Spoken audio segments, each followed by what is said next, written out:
No, we don't need to repeat the intro song or the timer song. We're here on a Sunday night for a debut podcast. I wish I had an intro video for it, but you know, I can only do so much with such little time. Anyway, we are here to debut our first episode of, what do we call this? Unsolicited Flashbacks. So, real quick, Brendan, how you doing, buddy? Doing great. Happy to talk about football. It's been a while. So we decided that it's too long and we are too addicted to football to just not talk about football. So we have found a way to talk about football while football is not going on. And how we are going to do it is every Sunday night we're going to come on here during the off season. We're going to pick a game from the past. We're going to rewatch it on our own time, review it, write notes, and then come in here and share our review with you. How this is going to be structured is I'm going to go over, basically the time periods, news, and stuff like that. Basically the setting of whatever year that we're in. And then I'm going to do a play-by-play review of the game. So it is literally going to be a play-by-play of the game. And then whenever you guys I was supposed to have more fucking co-hosts tonight. But whenever you want to jump in, just fucking interrupt me, dude, because it's gonna be basically like how we do our Raw stuff. Oh yeah, I got all sorts of nuggets about this game. So before we get started on the game, a few things I wanted to say. Personally speaking, found out today that my mom has beaten cancer. Yeah, dude. Completely cancer fucking free. Way to fucking go, trooper. This is the second fucking fight with cancer she has whooped that ass with. I'm super happy to be able to report that. And then we had a couple of, I wanted to save it for our Tuesday. We'll probably redo it on Tuesday, but it is pretty decent news. We had a trade today. Mac Jones is going to Jacksonville. Pop the champagne. Get that fucking person off my team. See ya. Mac Jones is going to go back up the quarterback, Trevor Lawrence, which is going to be a pretty ironic situation for him up there. I think we also had Chris Jones re-signed for a 5-year deal, and Baker Mayfield resigned for a 3-year deal, so they're going to be staying with their teams. We also had Jerry Jeudy got traded to the Browns. I don't know how the fuck they keep pulling this off. The Browns 5 and 6 round picks. Insane. Yeah, but they're gonna have to pay him. That's probably why. And then I was just on Twitter as the intro was coming down, and New England has re-signed wide receiver Kendrick Bourne, 3 years, $33 million. Wow, nice. Good for him. So there is a plethora of other re-signings and other stuff transactionally that we'll cover this Tuesday on our Tuesday podcast. So more on that. But let's get to this review. So we are going to be doing Super Bowl. What is this? 51. Yes, 51. Super Bowl 51. This is 28-3 is the game's name. I'm pretty sure we all know what we are talking about here today. This happened February 5th, 2017. So in the news at this time period, President Donald Trump's travel ban remains suspended as the U.S. Court of Appeals for the Ninth Circuit denies the Justice Department's request to stay the ruling, which blocks major portions of the executive order. This ban was to suspend travel from 7 Muslim countries for 3 months and permanently ban Syrian refugees from traveling to the United States. At around this time, Judge Neil Gorsuch had been nominated for the Supreme Court days beforehand. There were huge surges in cases of the flu that had been noticed nationally. It is the worst that has been in 7 years. California is experiencing record flooding during this entire month. This occurred at the end of one of the worst droughts California had ever experienced on record. The death of a 19-year-old Penn State sophomore, Tim Piazza, as a result of hazing, has led to the largest criminal indictment against a fraternity and its members in American history. In sports, Timberwolves' Zach LaVine had been ruled out for the remainder of the season with a torn ACL. LeBron James becomes the youngest player to score 28,000 career points.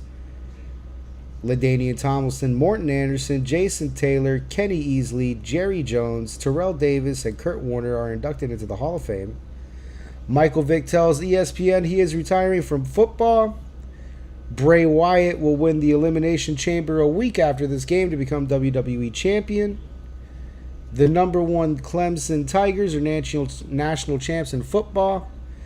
And Colin Kaepernick is dominating the news at this time with his kneeling during the national anthem as a form of protest, sparking several athletes to do the same across all major sports played in the United States. So that was the news, the relevant news, at around this time that this game was played.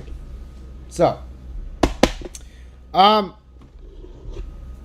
before we get to the game, I would think that the best way to get into this game would be to tell you guys how we got here. I'm gonna handle the Falcons part of it, and Brendan will handle the Patriots part of it. So how we got here: the 11-5 Falcons had touted an offense of astronomical proportions, scoring 540 points for the year. They averaged 33.8 points per game, which was among the highest single-season totals ever. They were doing this averaging over 7 yards on first down. This offense was designed by Kyle Shanahan in his second year as a coordinator, was led by NFL MVP Matt Ryan, who threw for just under 5,000 yards, 38 touchdowns, and 7 interceptions in the season, averaging an NFL record 9.3 yards per pass. This was the best version of Matt Ryan, and in turn, one of the best single-season performances we had ever seen by a quarterback in NFL history. This offense also included a red-hot Julio Jones, who caught 83 receptions for 1,409 yards and 6 touchdowns on the year, being selected for the Pro Bowl as well as named first-team All-Pro. They had also Devontae Freeman coming off a 1,079-yard, 11-touchdown season and was also selected for the Pro Bowl. And Tevin Coleman was his 1-2 punch, who also did very well for this year. The Falcons also had a very young defense that really began running on all cylinders at the back end of this season and postseason. The unit, led by Dwight Freeney and Jonathan Babineau, had 4 rookies and 3 sophomores.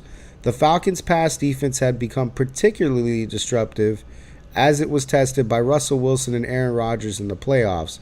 Both games were nightmares for these quarterbacks.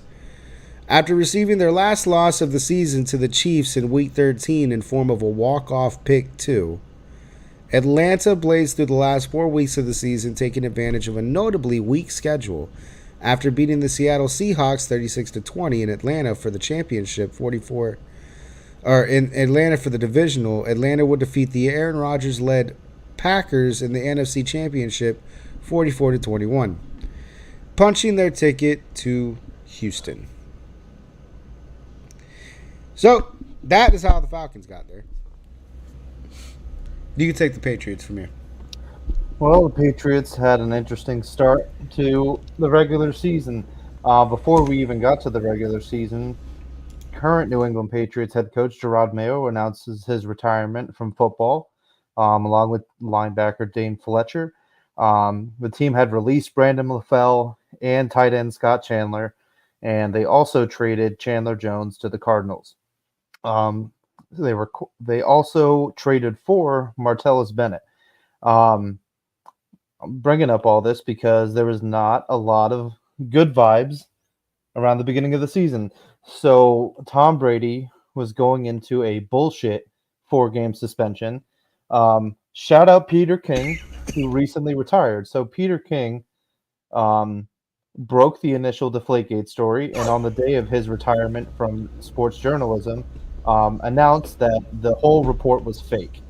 So appreciate it, buddy. Go fuck yourself.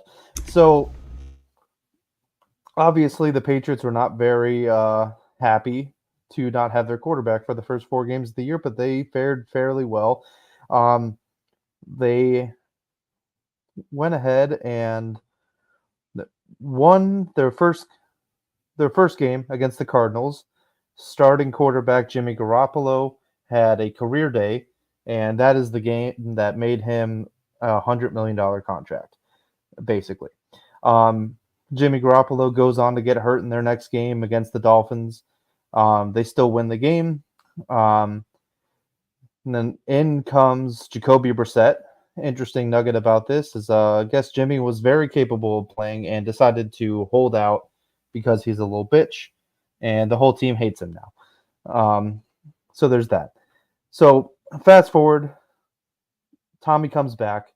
The Patriots go on like an absolute fucking tear, slaughtering everyone the whole year.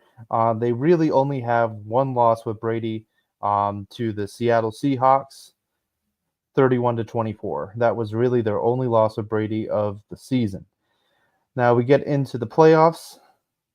They opened up the divisional round playing against the Texans, who they absolutely fucking murder, 34-16. Moving on to the conference championship, which is personally, outside of Super Bowls, my favorite Patriots playoff game of all time. 36-17, an absolute spanking of the Steelers, heading into Houston to face a Falcons team who is favored going into this game. Mostly due to the fact that Rob Gronkowski has had a late season injury, and everyone was on Atlanta's nuts, and they should have been. Atlanta set all sorts of records. They seemed unstoppable. Both of these teams, in their own special ways, were absolutely destroying people. The Patriots more so in the fact that their defense was ridiculous this year. One of the best defenses they've ever had. And they, I think, average throughout the whole season, the defense was responsible for an average of 4 points a game. And that's direct scoring too, not just like, oh, we turned them over, now the offense scored. No, the defense scored an average of 4 points per game. This was also, by the way, with the whole year the Patriots being disrespected. Because I remember no one had them in this game. No one had them in the playoffs. So yeah. We get to the pre-show. We got Joe Buck and Troy Aikman leading us off on a recap of the two teams' roads to be here, which we just covered. Buck and Aikman say the biggest key matchup will be Matt Ryan versus Bill Belichick's defense. And then we get a Falcons injury report. Julio Jones turf toe, and Alex Mack fibula will play today. That is a fucking cool name, Alex Mack. Yeah. But here we have Matt Ryan on the injury report, ailing from a pretty serious condition called Super Bowl nerves. Why the fuck that's on an injury report, I don't know. But that's like there was signs, and that's gonna be one of them. Patriots injury report. Fucking nobody except Gronk, who has been out since week 13 with a back injury. This isn't actually mentioned in the pregame, though. Joe Buck says we are in good hands tonight as Carl Sheffers is reporting or is refereeing the game. Best of the best. Patriots are running onto the field to Ozzy Osbourne's Crazy Train, and the Falcons are running onto the field to Let's Go by Trick Daddy, Little John, and Twista. So the Rock versus Rap Bowl has officially been established. And pause on that. So Crazy Train has been the Patriots song since basically since they existed. It's always been their song. And if you guys know that Let's Go song by Trick Daddy, Let's go! It has a sample of the Crazy Train guitar riff. And the Falcons notably did not use this song all year. So they purposely went out of their way to go ahead and meme the shit out of themselves in hindsight by doing this. I didn't fucking consider that until just now when you brought it up. That's fucking funny. All right. Won't be Luke the Bryan, only meme during the pre-show. No, it won't be. Luke Bryan will sing our national anthem this evening, and honorary guests for the coin toss are President George H.W. Bush and Barbara Bush. And they should not have done this. This became such a meme of his face. He did not look available in his head. He didn't look like he knew he was on a Super Bowl field. No. Poor guy. I mean, I'm pretty sure he's dead now, so R.I.P. But yeah, he didn't look like he was there. And the coin, I would have fucking, if I was one of the players in the coin toss, and George Bush is tossing the coin, I would fucking protest. The coin's not gonna flip. Like he's just gonna. That's exactly what he did. So, no, I would have protested that. Anyway, Falcons did not protest this, and they win, so they have deferred, and we are ready for football. And one side note that I realized doing research for this game, which I don't think, I mean, this is just a coincidence, but throughout the Patriots dynasty, them winning Super Bowls directly correlates to there being a Republican president. That's so funny that you said that because, okay, I'm going to mention this documentary a few times because I did a lot of this research using this documentary that I'm going to reference. Well, not a lot of the research, but a good chunk of my research came from this documentary. On Secret Base, great channel. Totally would suggest checking them out for sports nerdy stuff. They do a whole thing, like 7-part series on the Falcons, and when they get to this game, oh boy, do they nail that shit? They have lined this up to where the Patriots, and they see they bring up all the fucking times that Bill Belichick's been seen with fucking Donald Trump and the note that he gave him, and Tom Brady was seen with Trump, and Kraft was seen with Trump, and Atlanta's the other side, and they're leftists, and they're hoping that he doesn't win the election, and they make the whole Super Bowl line up with the fucking 2016 election, and they make it a big gag about projections. And I'm like, dude, God damn it. And it lines up perfect. It lines up perfect when the projections start dropping for the Falcons to win this game. That was the exact moment in time the projections started dropping for God, who was the fucking person running against Hillary Clinton? Hillary Clinton.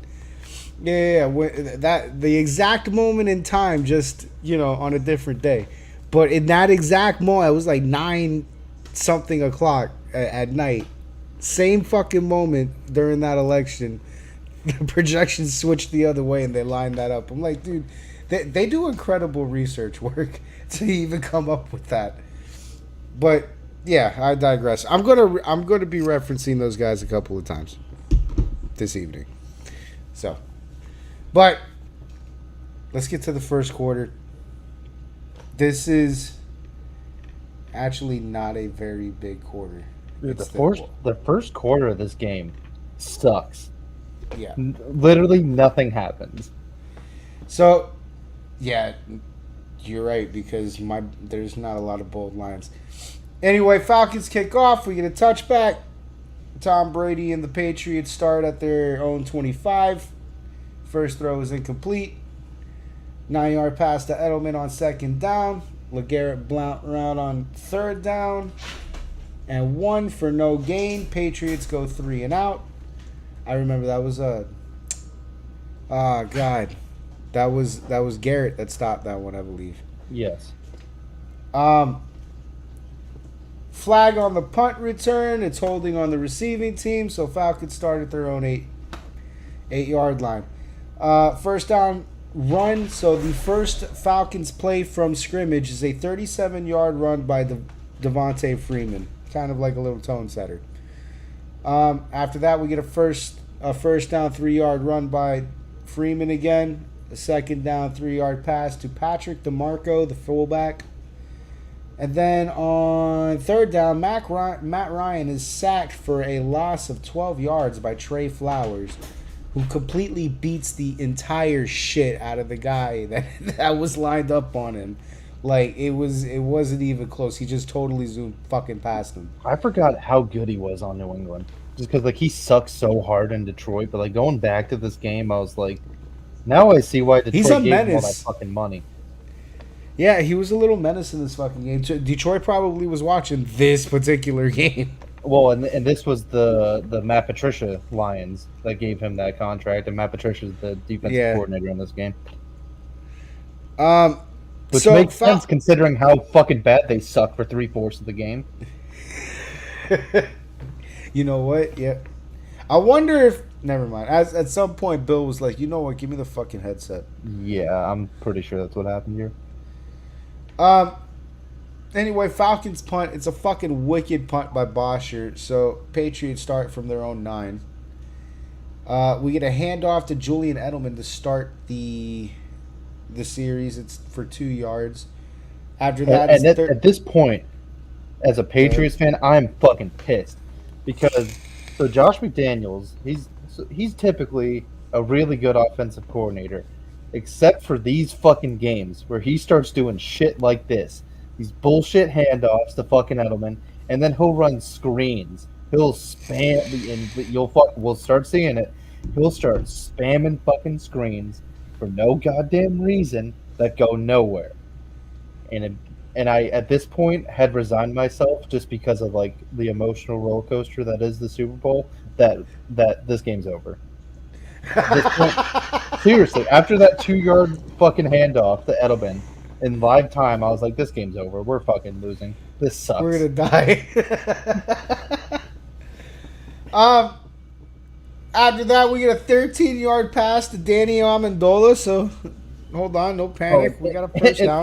Funny bit about this is that this is the first sign that that fucking Buck is like the worst announcer ever. And he, the whole game, starting from this point, he cannot figure out who Edelman is and who Amendola is. Him, Hogan, and Amendola. It's like he's like, I can't figure out which white guy caught it because they all look the same. Oh no, dude, and it's true though. Like, okay, so in this particular pass, he's dead set for a good minute and a half that this passes to Edelman, and then he's like, "No, that's Amendola."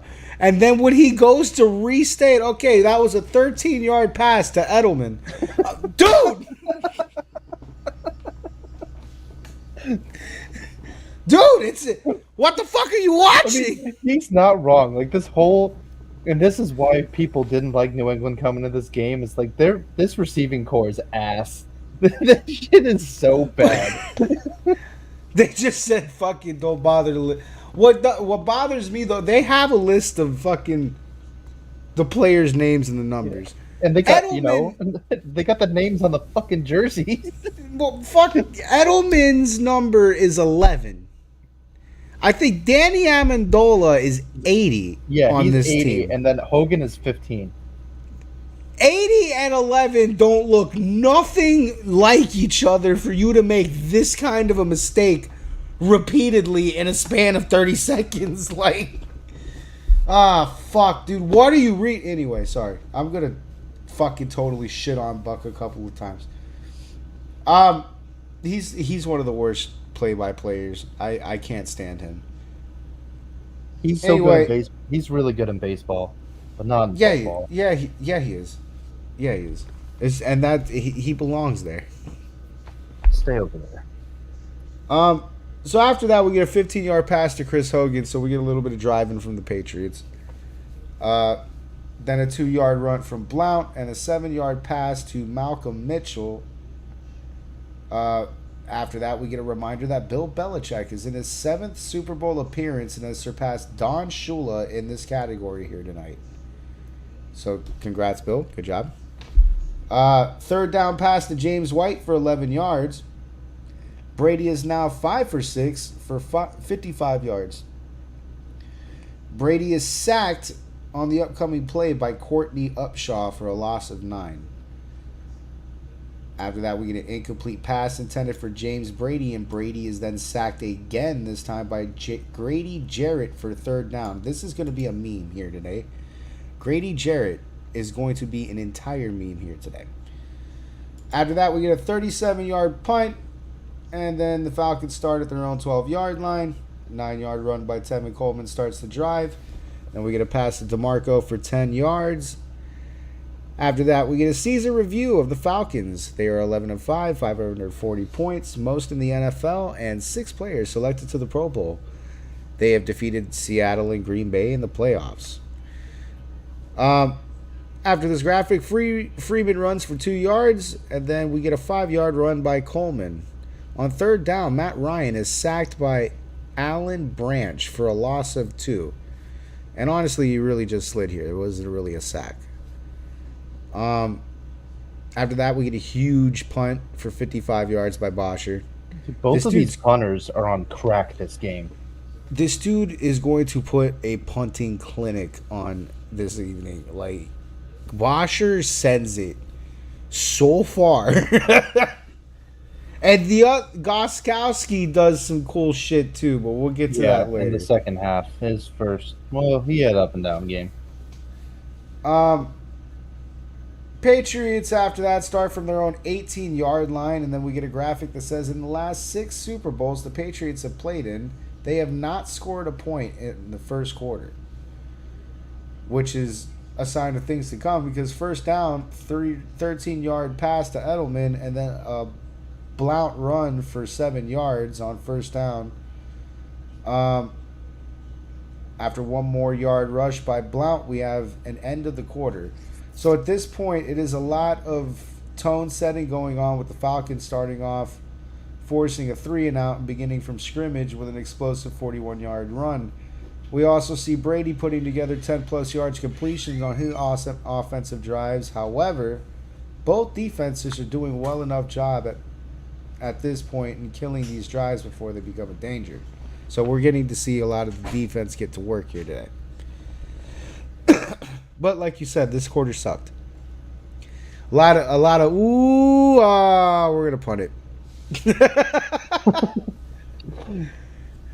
That was a great 41-yard punt. Brady's putting together 13, 14-yard passes. They're going to punt. Defense on fleet, though. So we get a second quarter starting. It's still 0-0, 3rd and 1. Ball on the Patriots 39. This is the Patriots' first time not scoring in 32 quarters. After that, we get a pass to Edelman on 3rd down for 27 yards. Really great fucking pass. Wow. Finally, we're getting somewhere. New England's fucking driving. Huge fucking play. The next play is a fumble by Blount, recovered by Atlanta's Deion Jones. And this is the last time you will see this motherfucker in this game. Bill Belichick sees this play, and I think Blount gets like 3 snaps the rest of the game just to give James White a break, and that's about it. We see Blount very minimally after this. I wanted to say he was completely out. He pretty much was. He comes back for like 2 or 3 more snaps because then it's really just Deion Lewis and James White after that. And my theory behind this is that I think he got hurt in that AFC Championship game because he had one of like his best games of all time, and I think he emptied out his tank in the AFC Championship, and that was it. Yeah, I can see that. Anyway, so the fumble by Blount gives the Falcons the ball on their own 29-yard line. After that, we get a 19-yard pass to Julio Jones, who catches a ball thrown a bit behind him, and it's through Logan Ryan's hands, and he muscles the ball in. The catch is fucking pretty. After that, we get a 23-yard pass back to Julio Jones. He is fucking abusing Logan Ryan at this point on this drive. And then a 15-yard run by Freeman. So the Falcons have chunked up 19, 23, and 15 on 1st down. This goes back to what we were saying earlier, that, you know, the Falcons are a very good team on 1st down. They are a record-settingly good team on 1st down. 9-yard run by Freeman. He's in his bag right now. The last 2 runs were smooth as hell. Very sick cuts. So after this, we get a Patriots timeout. It's basically to reset their defense. They just got punched in the mouth a lot. After the timeout, we get a 5-yard run by Freeman. Touchdown Falcons. It is 7-0 Atlanta. All right. Good job, Falcons. After that, kickoff return to the 15-yard line. And then we get an incomplete pass for Mitchell. Intended for Mitchell. 3-yard run by Deion Lewis, and then a 3rd down 3-yard pass to James White. So I think we just went 3 and out right here. Yes. It's a punt, and it does not look like a good punt. It is a short punt. So the Falcons start on their own 38. At this point, New England has taken 10 minutes and 49 seconds to run 20 plays for 111 yards, while Atlanta has taken 8 minutes and 34 seconds to run 14 plays for 127 yards and a touchdown. After that graphic, we get 24-yard pass to Taylor Gabriel. Also going to be a meme here this evening. After that 25-yard pass on 1st down, we get an 18-yard pass on 1st down to Julio Jones. So some more of that crazy 1st down offense being displayed here by Atlanta. And we get a toe tapper by Julio on this play. It's a very pretty catch. 1-yard run by Tevin Coleman stops the 1st down streak. And then we get a graphic that says Matt Ryan is 6 for 6 and 96 yards right now. After said graphic, incomplete pass to Austin Hooper. It's a scary looking throw here that should have been picked off by Patrick Chung, but Hooper somehow plays mid-air defense to prevent it. And if I hear Joe Buck say Matt Bryant one more time in this broadcast, I'm going to fucking scream. Did he didn't prepare for this game. I'm convinced he just rolled up to the Super Bowl. He didn't study anything, learn anyone's name.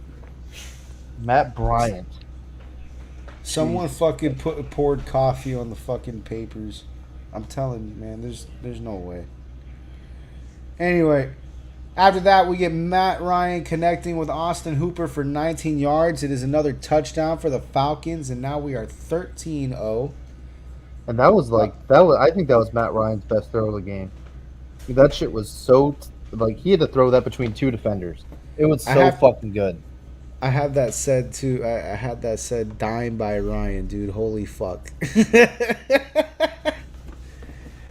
This was a DPI, but no one cared. On the extra point attempt, the Patriots' McLennan is called for illegal formation due to being on the line of scrimmage at the time the ball was snapped. It's a horseshit call. Buddy was still jumping over the line of scrimmage through the A gap when the ball was snapped, which is a perfectly legal move. But no Yeah, one that was cares. bullshit. And that was like one of the best fucking kick blocks I've ever seen in my life. And no, and they're just like, nah, fuck you. So, after the retry, it's 14-0 Atlanta. Patriots started their 25 after a touchback. Now we're going to start seeing who you said earlier, Martellus Bennett. He gets a 12-yard pass on first down. And then we get back-to-back incompletions to Edelman and Amendola. Pass rush is getting to Brady, who's making these throws way before he wants to. As of right now, Tom Brady has had 16 dropbacks, 2 sacks, 3 knockdowns, and 5 hits.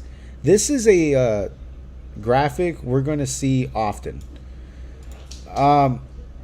Third down, we get 7-yard pass to James White, and it's holding on defense, so we get an automatic first down.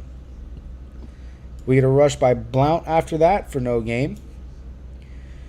And after that, the camera gives us a shot of Gronk on the sideline as a reminder that he is not playing today.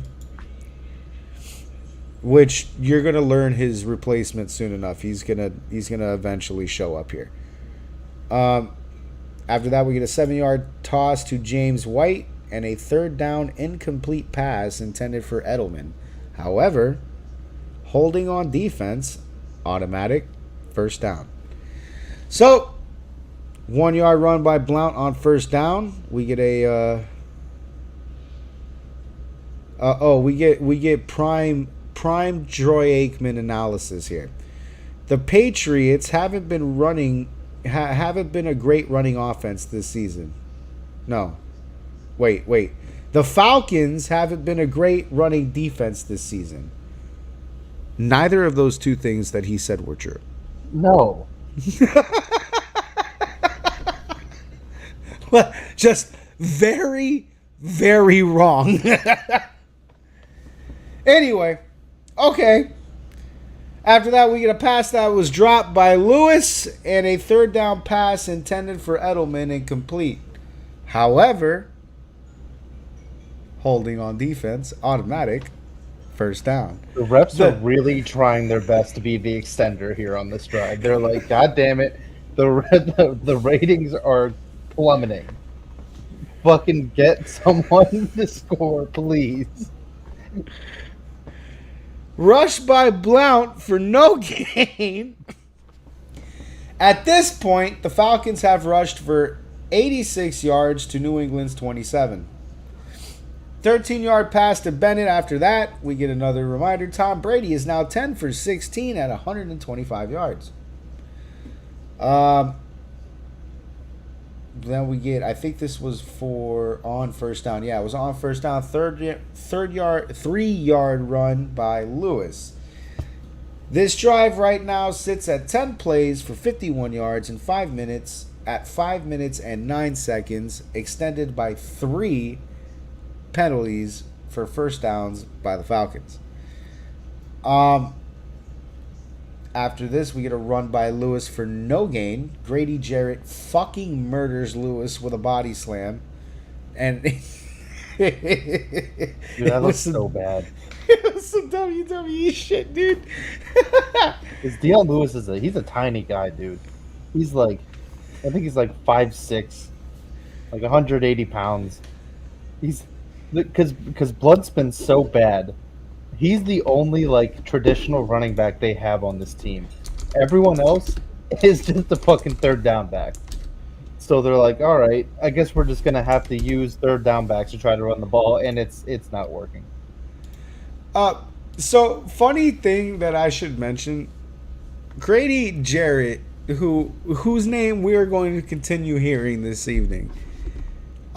He's on a fucking mission to win this game, and for people that are older that have seen the Falcons' first Super Bowl appearance, Grady Jarrett's father played in that game for the Falcons.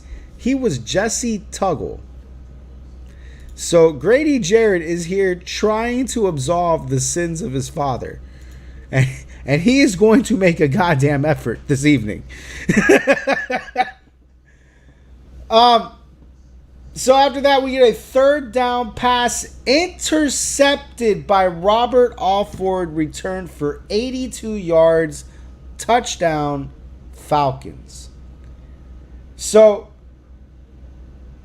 the significance of this play shouldn't be overlooked, and thanks to my fandom of Secret Base and their amazing documentary on the Falcons, I can tell you just how important this play was. PFF, Pro Football Focus, has a metric called expected points. That measures that metric measures how many points on an offense is expected to score before and after a play. So before a play and then after a play. And those two numbers, by subtracting those two numbers, you're able to tell, give or take, how impactful a play was, a single play was. So before this snap on third down and 6 in field goal range, the expectation was New England was supposed to score 3 points. That was the projected expectation for the play.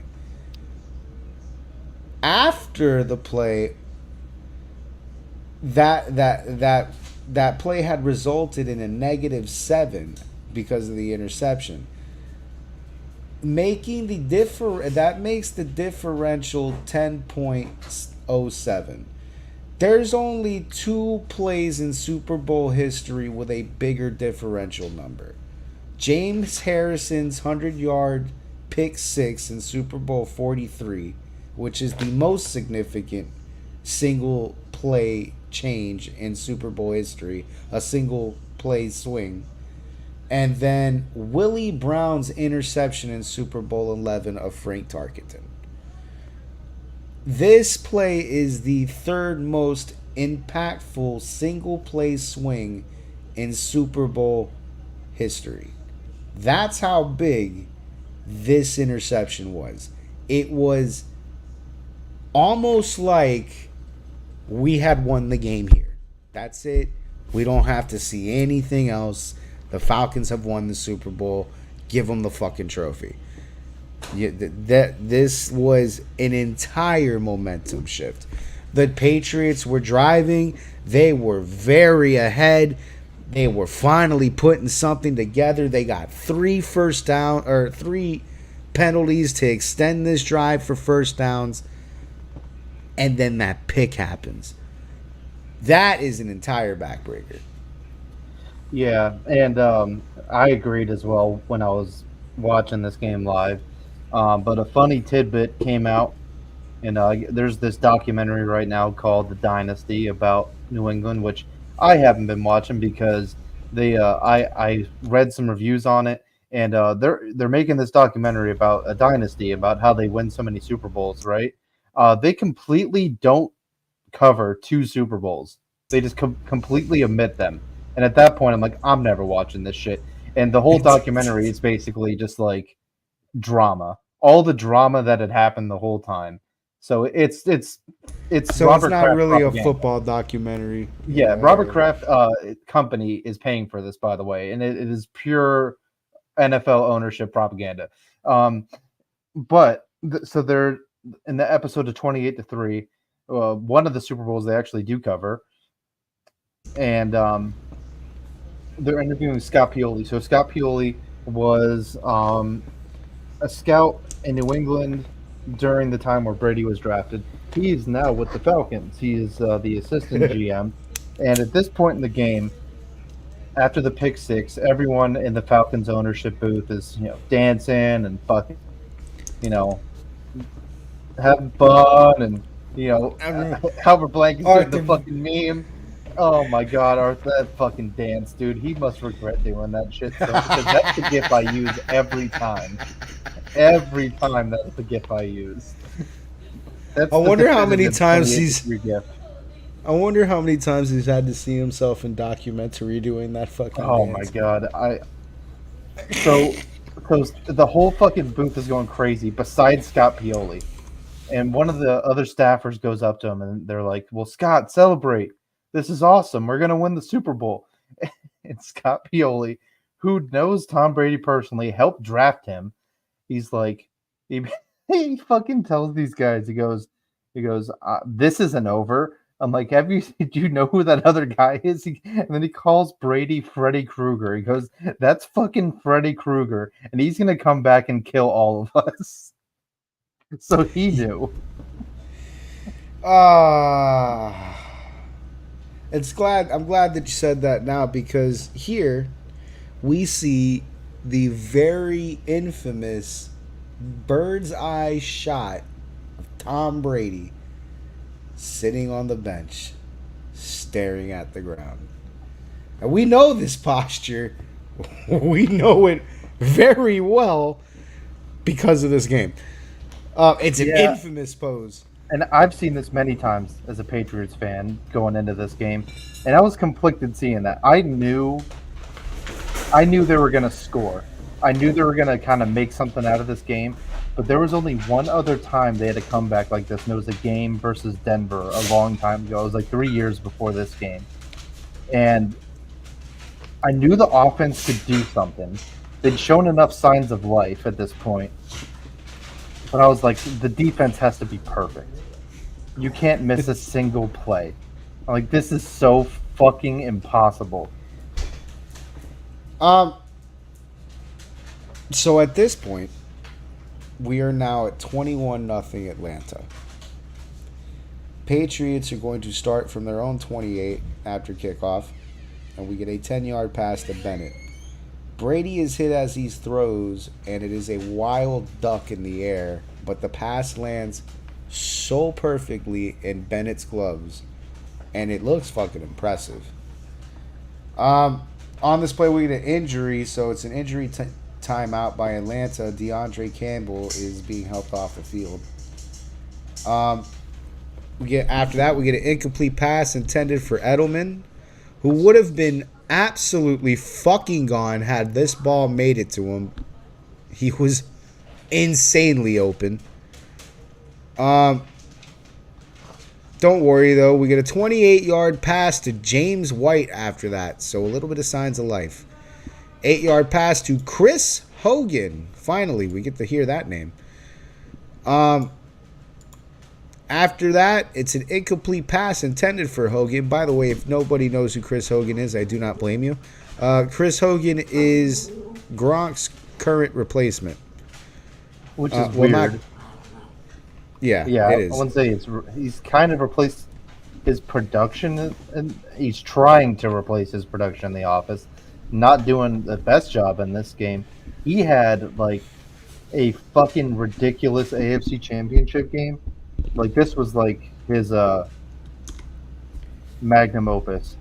I want to see if I can pull up that AFC Championship stats right now because it is one of the most retardedly random stat lines that you'll ever hear in your life. This guy was, by the way, a former lacrosse player. He played lacrosse in high school and in college, Nice. and was learning to play receiver in the NFL. He had 9 receptions for 180 yards and 2 touchdowns in the AFC Championship. Wow. Jesus. Wow. That is it. Chris Hogan? Yeah, Nah. yeah. Chris Hogan, by the way, does not look anything like Gronk. Just No, saying that this is at this all. is this is a 5'8" white guy. That's I very want you small. to, I want you to picture Gronk, and I want you to picture the exact opposite of Gronk. That's what this guy is. All right, he is thin. He is lanky. He's fast. I'll give him that. He is fast for a tight end. He's thin. He's lanky. He's definitely not a guy blocking. That's for fucking sure. And he's not even a tight end. This is a wide receiver. Or yeah, This is a wide wide. slot wide. He is a wide receiver who they're playing extremely out of position. Because Martellus Bennett's good, but he is like at this point he's just like a blocking tight end. He's got a couple little routes. It's it's not much. Yeah, you get from Benny. Um. So Brady at this point is now 13 for 22 for 176 yards and one interception. Not having his best game. Um, third down, we get 7-yard pass to James White for a first down. After that, it's a pass incompleted to Edelman. It was good defense by Alford. And then a 12-yard screen pass to James White. However, holding on the offense brings it back. After that, we get a third down screen pass for Michael Bennett. It results in a loss of 2 yards, and we get a timeout from New England.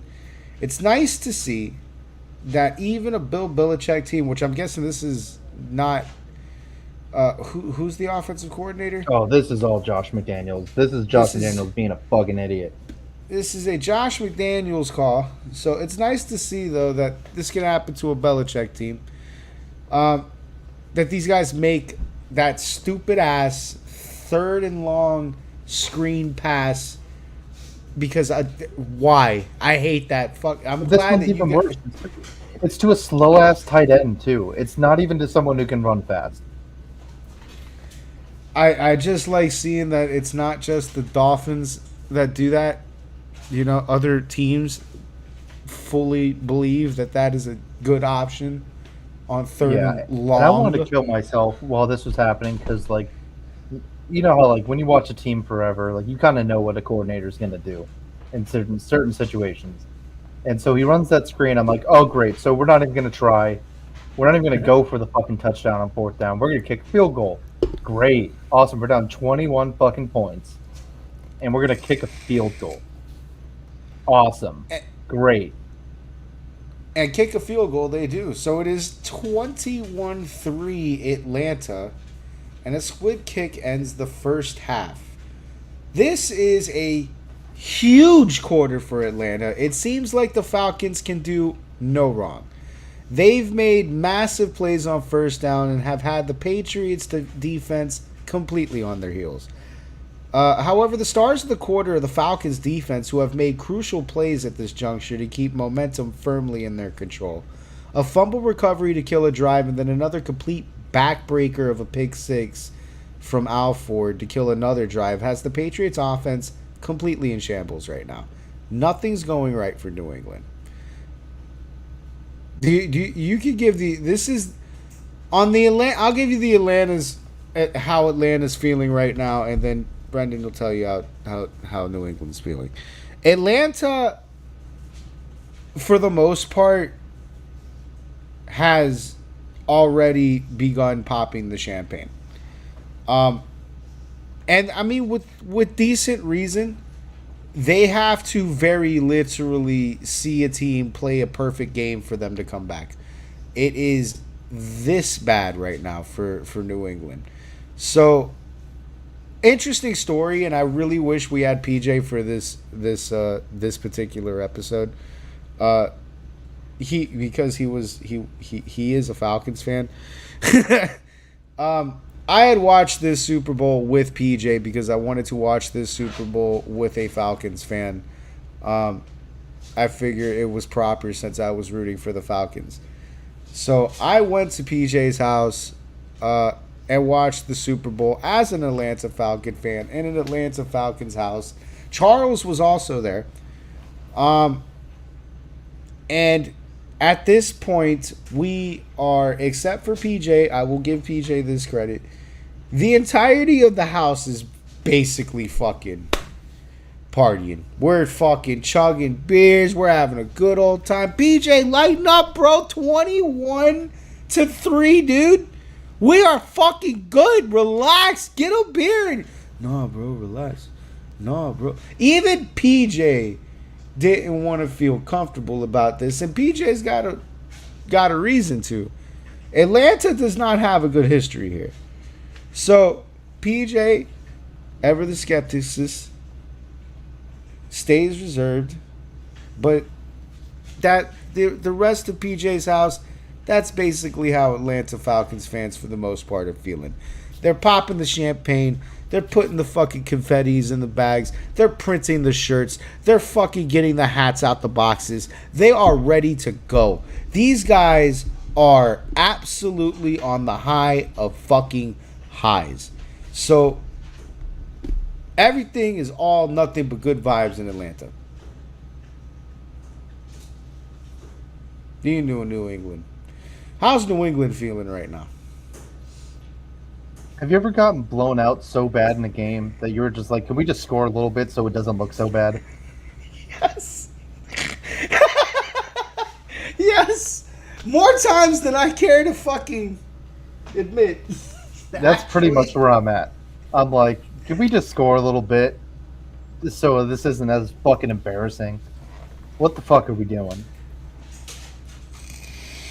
Like I said, I was like, I had all the faith in the world the offense was going to do something. The defense had shown absolutely nothing. They had gotten close on one pick and frankly had gotten away with a bunch of molesting people. Yeah, they have. So I didn't write down anything for the halftime show. Who does the halftime show? I don't remember because at this point I had left the TV and during halftime and was getting extremely intoxicated. No wonder. No, okay. There's a reason I didn't remember this either. It was Lady Gaga who was the halftime show. What the fuck?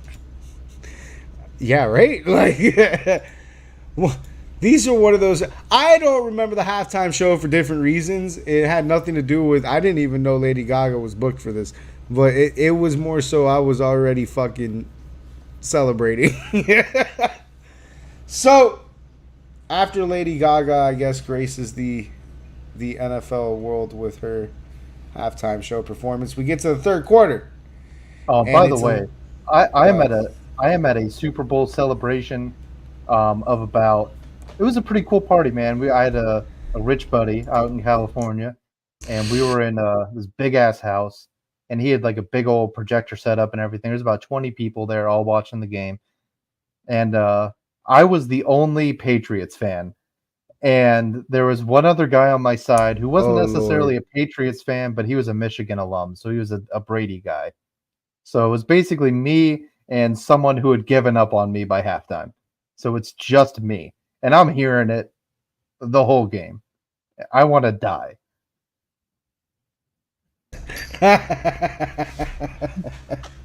That has got to be the worst 3 quarters of football you have ever endured. And I know a little bit of it because unfortunately I'm a Dolphins fan that lives in Miami, right? Or that lives close to Miami, close enough that, you know, I could lie to people and say that I live in Miami. And every time the Bills play down here, it feels just like what you just described. I am one guy. That feeling, but like you know that literally all of America is watching. Yes, and they all hate you. Yes. You by the way, in this documentary, you're painted as fucking evil. You are just. You are the Donald Trump evil fucking Darth Vader empire fucking that stands for nothing but bad things. Like that was what you were painted as. And the Falcons were these heroes that were slaying the Jabberwocky and fucking righting the wrongs and saving the NFL. Kind of like Cody Rhodes, you know? Like, and you're with Roman Reigns. It's bad. This was painted like a good this was the most good versus evil Super Bowl propaganda that I had ever seen in my life. Like there's been Super Bowl propaganda that's been wild. I haven't seen a good old good versus evil in a while. And this was just classic Star Wars shit. But all right, so let's get to the third quarter. Hold on, let me get some more game time drink here. Good old Johnny Walkers. Anyway, so third quarter, Atlanta's getting the ball. They start the half and they return it to the 19-yard line, so they're starting at the 19-yard. There is an interesting graphic that plays here. We have gone a full 1 hour and 8 minutes since seeing the Falcons offense on the field.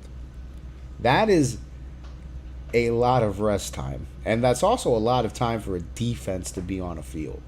Yeah, and that's the one thing about this Atlanta Falcons offense is they kind of get it done too quick a lot of the time. And their defense, noticeably from this point on, the pass rush just is not there. No.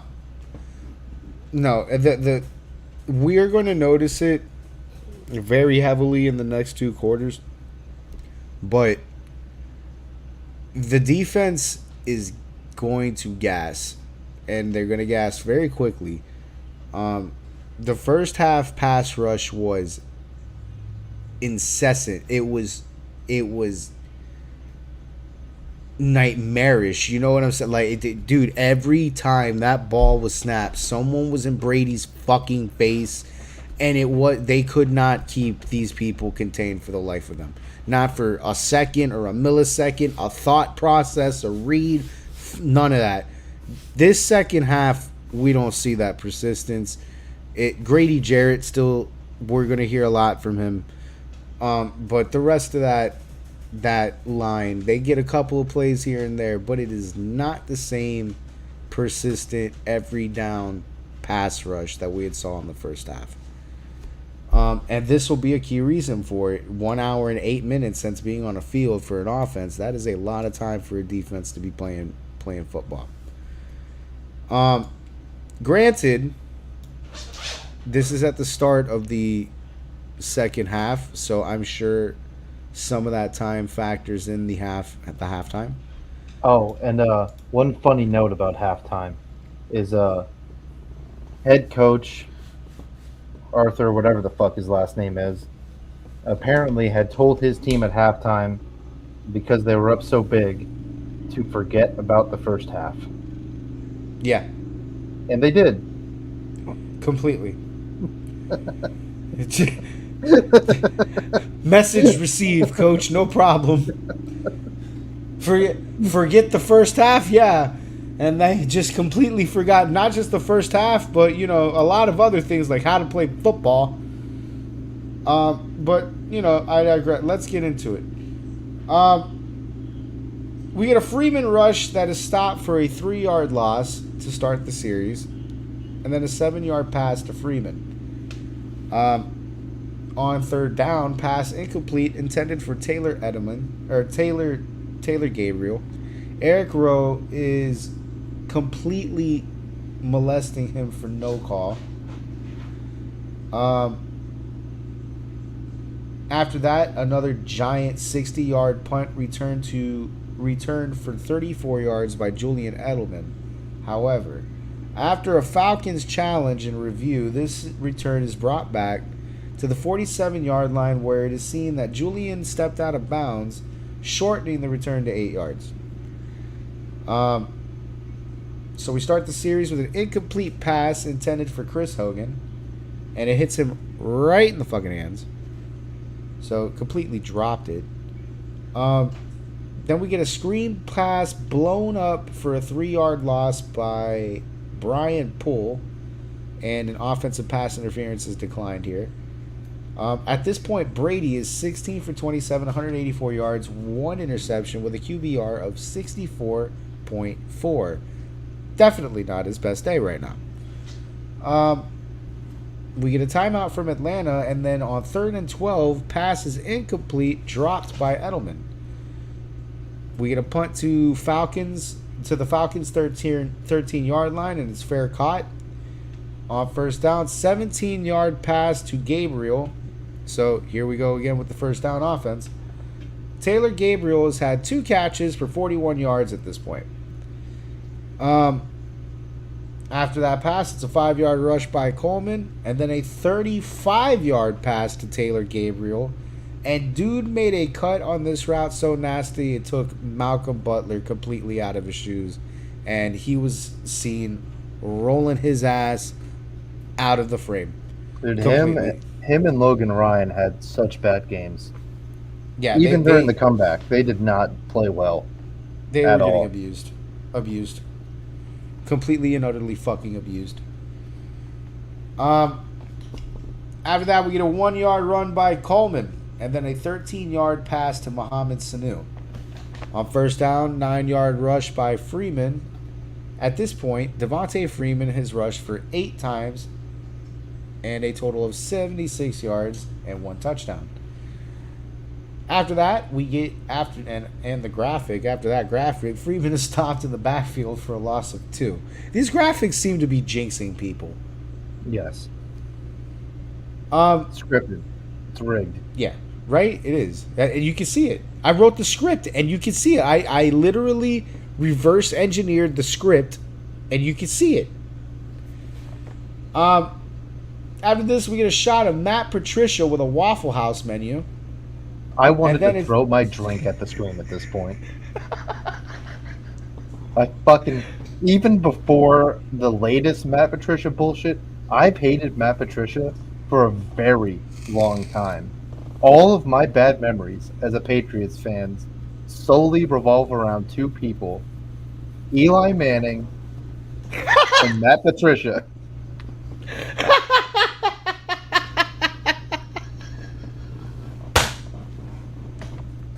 Oh, the Eli Manning shit. I had a conversation about him today. I was telling somebody, Eli Manning's my fucking hero. I'm like, what the fuck? You're a Dolphins fan. Exactly. What do you mean? I fucking love that guy. Are you kidding me? It was a fucking dark day before that man decided he wanted to play football on a Sunday. Oh, shit. All right. I'm sorry. Waffle House menu. 3rd down, incomplete pass intended for Gabriel. However, it's a defensive pass interference, automatic first down. Yeah, and at this point, I'm blaming everything wrong on the defense on Matt Patricia. I don't care that the player did something wrong. It's his fault. It's his fault. Why the fuck is this guy the defensive coordinator on my team? Everything is this guy's fault today. So this is definitely going to be his fault. Pass to Tevin Coleman for 6 yards, touchdown, Falcons. After the extra point, we are officially at the famous score of 28-3 Atlanta. Good job, guys. We won. We've done it. You won the Super Bowl. It's over. It's pop the champagne, fucking explode the confetti bags. Yeah, spread those shirts around. Start doing weird dances in the booth. Arthur, yeah, dude. Do your dance. This is the dance. This is it. We have won the Super Bowl. At this point, we can breathe. We feel good. All the vibes are great. The Patriots would have to play a perfect game. And on top of that, the Falcons would have to completely fucking melt down for any of this to not mean a win right now. Atlanta has done it. We are good. The vibes are great. PJ, just fucking relax and take a drink, will you? Come on. All right. It is real. It is really a tragedy that PJ is not here for this episode. Cause God damn it, he would be killing me right now. I fucking told you. I told you. Cause he wouldn't stop. He was like, "Monkey, stop, dude. Monkey, it's not monkey. Relax, bro." No, he did. He was warning me. It's not my fucking team. I was so ignorant. I'm ignorant as blit. I don't care. I'm just having a good time, drinking some beers. I'm not a full-time Falcons fan with some fucking knowledge on some history of your shit. All I know is that if you get ahead enough on the Patriots, by my experience, you beat them. That's it. Like, so I'm happy. I'm good. I'm fucking great. And PJ is just not buying. So, whatever. Fine. Arthur Blank, let's do the jig. Arthur Blank's doing the jig. Robert Kraft, head completely in his hand. So this is where we're at. That is a perfect visual of how this game is right now. Arthur Blank dancing, Robert Kraft like this. That's it. That is all you need to know about this game at this point. We are at 28-3. Kickoff for a touchback. Mark Wahlberg, Chrissy Teigen, John Legend, Sir Elton John, John Travolta, and Vice President Mike Pence are in attendance tonight, and we get to see them all for a second. For the exact amount of time that we should see Taylor Swift. Just saying, if you guys ever want to know the appropriate amount of time to show a celebrity without a bunch of people bitching on the internet about it, go to this game and see exactly how long John Legend is on a screen. And that is the amount of time Taylor Swift should be on the screen. And Elton John. Elton John's way cooler than Taylor Swift. Sir! Elton John! That should be as long as Taylor Swift should ever have in a football game, totaling 3 hours. I don't care. We don't see Jack Nicholson at Knicks or at Lakers games as much on a screen for as nearly as much as we see Taylor Swift on Chiefs games. We don't see fucking Spike Lee at Knicks games that long on a screen. And they live at those stadiums. Sorry for the unscripted Taylor Swift rant. But after this, we get a 3-yard pass to Dion Lewis. And then a 12-yard pass to James White for a first down. And an 8-yard rush by Dion Lewis. After that, Lewis is stopped behind the line for a loss of 1. So it is third down. It is a toss to Edelman, who passes the ball, and it is incomplete, intended for Dion Lewis. This is just desperation mode right now. I don't know what the fuck that was. I don't know what we were trying to do. It is fourth down, and the Patriots offense remains on the field. 17-yard pass to Danny Amendola converts and keeps this drive a-going. That was one of the best passes I've ever seen Brady make, too. From this point on, Brady is just a cyborg, and he's throwing fucking crazy out routes on a fucking line. He, at this point, turns into a god. He's a machine. Somehow. He is a machine at this point. He decides, I don't want to lose to Matt fucking Ryan. And then on top of that, he has better stats than me. One of these two has to give. Either I lose the game, but I'm better than him, or he's better than me, but I win this game. One of these things is happening this evening. Give me a second. I want to take a sip. Grab you sippy sips.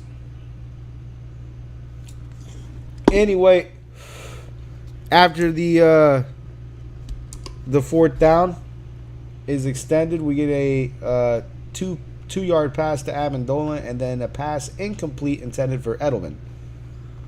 It is 3rd and 8 right now, and then we get a 15-yard rush by Tom Brady. I don't know why we're letting him do that. Tom Brady is how old right now? I think he is in. I know he's in like his. I think he's like 41 or 40. Yeah, that sounds about right. 41. 15-yard rush. After that, we get a 5-yard rush by Blount, and then Martellus Bennett and Dwight Freeney need a moment to detach their helmets. This looks hilarious. Yeah, that was great. After that, we get a 10-yard rush by Blount, and then a 6-yard pass to James White. Touchdown, Patriots. However, Gostkowski doinks the point attempt. The score remains 28-9, and you can literally hear the Patriots losing. It was one of those touchdown celebrations, like one of the sad ones, where they're just like kind of high five each other. No one's really excited. They're like, "Oh, right, bro. Okay, we did it. Good job." Offense isn't going to get shut out today. Yeah, good. And the onside, the point after was hilarious. Anyway, failed onside kick attempt by New England results in illegal touching. So Falcons will start at New England's 41-yard line. Matt Ryan at this point is a perfect 158.3 QBR at 12 for 14 for 193 yards and 2 touchdowns.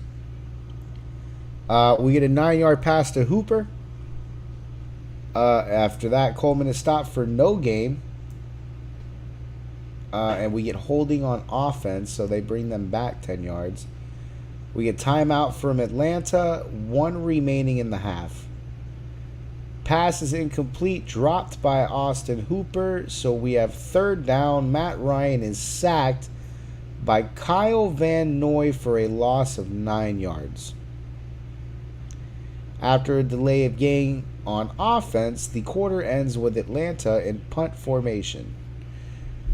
So at this point, it all just feels like a formality. Atlanta is cruising. Even when the Patriots score a pity touchdown, they doink the extra point. Patriots, for their part, are trying to get back into this one and did score 6 points, but it just feels like too little too late. This is a 19-point differential going into the fourth quarter, and New England has given us literally nothing to make us believe that they're about to make all of that up in 15 minutes of game time. We are 15 minutes away from history. The Falcons are just crossing the T's and dotting the I's right now. They're filing away the paperwork. It's kind of an unbelievable given their history, but we are finally 15 minutes away from saying the words that we have never said before. Falcons are Super Bowl champions. Now, on the other side of the field, cool tidbit about this game. It wasn't not on the broadcast, but in the you know how they do the like the mic'd up after the Super Bowl. So coming out of this commercial, before the Patriots get the ball, Josh McDaniels is meeting with the running backs, and this just like gives you such an insight to like where not the fans, where the team's brain was at this point. And he goes up to the running backs and he goes, "You guys think we're going to win this?" And all 3 of the running backs go, "Yeah." Yeah, and Josh McDaniels goes, "Yeah, me too. We're going to win this." Because we just can't make it up all in one play. Just do your job, one play at a time. Don't try to do anything that you know you can't do. Which is crazy to like be on the sideline of getting a beating like this, and everyone's just like, "Yeah, we're going to win this." You kind of have to. That is the only attitude that you can take if in the Super Bowl down like this. That's the only attitude that you can take. If you have any different attitude, you might as well have just not come out of the locker room at halftime. But this is the shit. But this is why, like, people thought Josh McDaniels might be a good head coach, because that's great coaching. Because you It know these is. guys want to make a play, but you don't want them to try to be Superman and end up like LeGarrette Blunt fucking fumbling. Yep. Or Tom Brady throwing a pick six, which again, dude, wild. Um, However, we still have one quarter of football. What can go wrong? Yeah, right. Atlanta. What can go wrong? You know. So we begin this quarter with the Falcons in punt formation and Joe Buck saying it would be an unprecedented comeback if the Patriots come out of this hole to win the Super Bowl. Prophetic words right here. Bosher slams a punt to the Patriots' 13-yard line. This dude is putting on a punting clinic. After that, we get a 15-yard pass to Malcolm Mitchell, and then a 7-yard pass to Mitchell. Which, by the way, 6-yard. Go ahead. Malcolm Mitchell, so underrated in this game. He had such a good game, but he is one of like the saddest stories of all time because this is his rookie year. He was drafted this year by the Patriots out of Georgia, and unfortunately, this will be his last NFL football game. He has a ridiculous amount of knee problems after this, and he was showing the fuck out the whole year. Like, this guy was on the way to like making a shit ton of money and everything. I just have a special place in my heart for him because, man, he could have What been a so last special. game. Yeah, What a last game, though. I mean, if I had to go out on some bullshit, I would like to go out on this game. If I'm a Patriot, if I'm a Falcon, that I might have different opinions on that. Anyway, so don't worry, we're gonna hear some more of Mitchell soon. But for now, we get a 6-yard rush by James White, and then an incomplete pass intended to Edelman. Just missed his fingertips on this. After that, it is a 15-yard pass to Malcolm Mitchell for a first down. 9-yard pass to James White after that, and then an incomplete pass dropped by Amendola, who gets up and immediately starts bitching at a ref for a flag.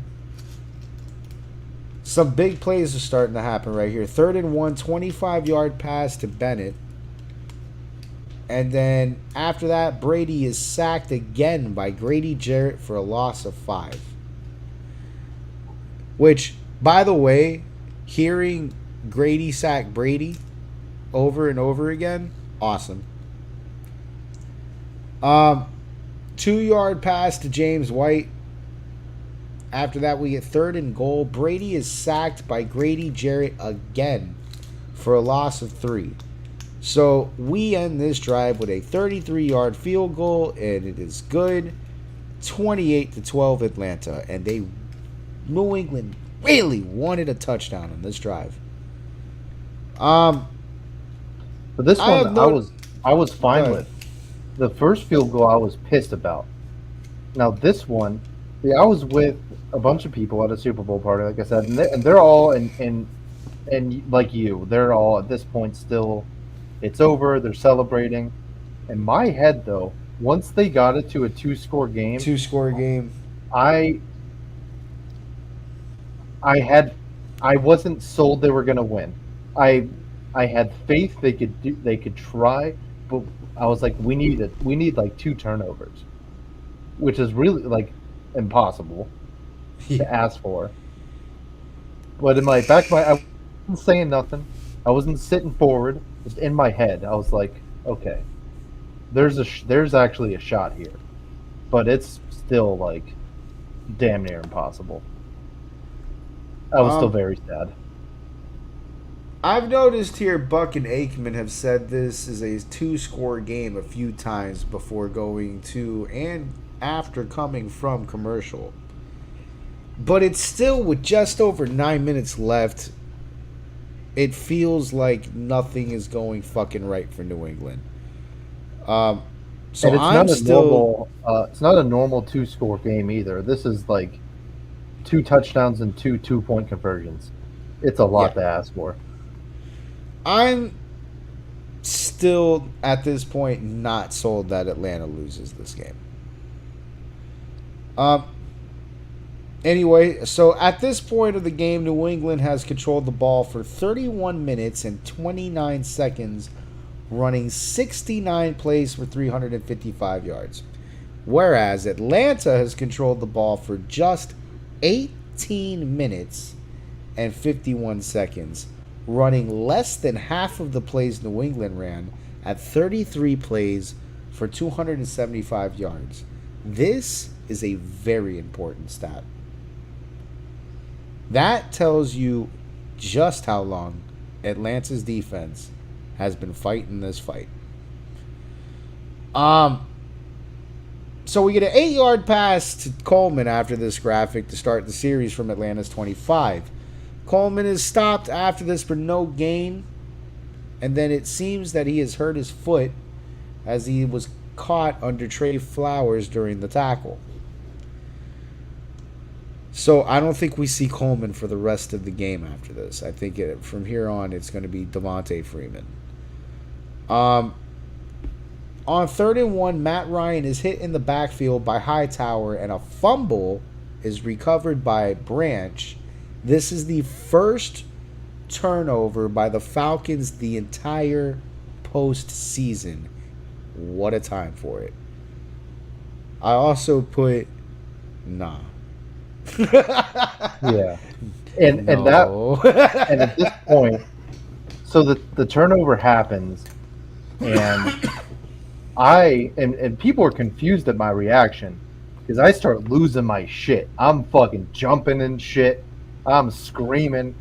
You can look on the TV. Brady's like celebrating like he won the game. He's literally jumping up and down to this fucking turnover. And I remember people talking all this shit to me like, oh, they haven't done anything. They're not going to do shit. And then back of my head, I'm like, you're thinking about the first half. I'm like, I don't know what you've been seeing for the last 10 minutes. I was like, I've been watching fucking Cyborg Brady, and they're about to score right now. I sat down.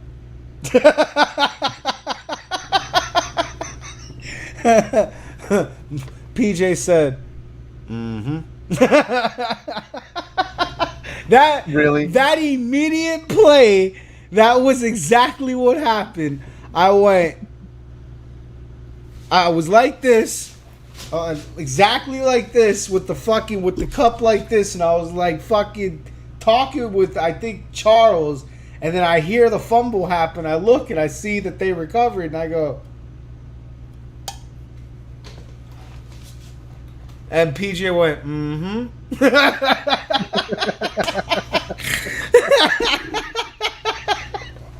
So at that point, I was like, no, nah, don't do this. So yeah, then your knowledge of being a Dolphins fan started to kick in. You're like, oh, oh shit, I've seen this before. Yep. So Brady starts from Atlanta's 25-yard line, and he's immediately sacked by Dwight Freeney. 4-yard pass to James White. James White has 10 catches for 87. He's having a great game.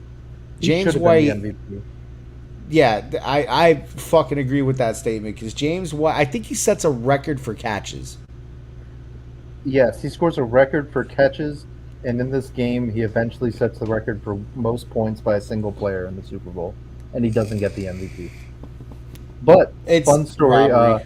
Brady, because this is when they used to give out the truck to the MVP because it was sponsored by Chevy. And Brady, I remember that.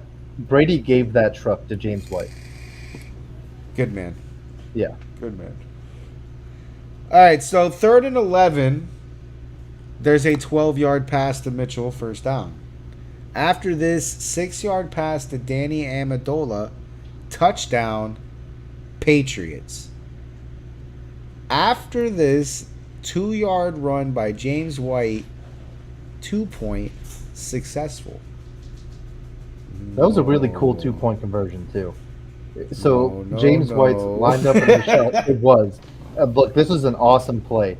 So James White is in the shotgun with Brady on his left hip, and Brady fakes that he's getting a high snap and Yep. jumps up in the air. And during this, James White comes through the center, grabs And the it was a snap, and runs right in. Like that was one of the coolest fucking plays. They've done that a couple times, but man, it's direct snap. such a cool play. And direct. It's hard to explain to people that do not play football because it doesn't look as significant on the That's camera. such a hard play. The direct snap with 2 yards to your back, like that with the fucking end zone 2 yards to your back. A direct snap is deadly, dude. A direct snap is crucial. We don't want to see that. We don't like that. It's there when you have only milliseconds of time to react. You don't need a direct snap. That halves milliseconds of time to react to a play successfully. That was a great call. A direct snap to the running back. It's a gutsy call, but it's a great call because it is a very hard play to defend. And you're asking a gassed out defense to defend this play, and it's going to become, and it already kind of is, very evident that the Falcons defense is tired. They all have their hands at their hips. They're all mouth open breathing. They've been fighting this fight for longer than they needed to be before some fucking reinforcements arrive or a breather. These guys belong on oxygen shakes right now, and they're on the field. So, And at this point in my party, everyone has shut the fuck up, and it is hilarious. Everyone has sat down. They're doing that sit where you're like on the edge of your seat and your elbows are on your knees and you're kind of like PJ's position. and I'm talking shit to everyone. In my mind at this point, this game was over. I was like, they fucking won. I was like, fuck you. I literally went around the room. I was like, fuck you, fuck you, fuck you. But they were still like, oh, shut up. They're still going to score more. I'm like, this game's over. Fuck you. They're winning.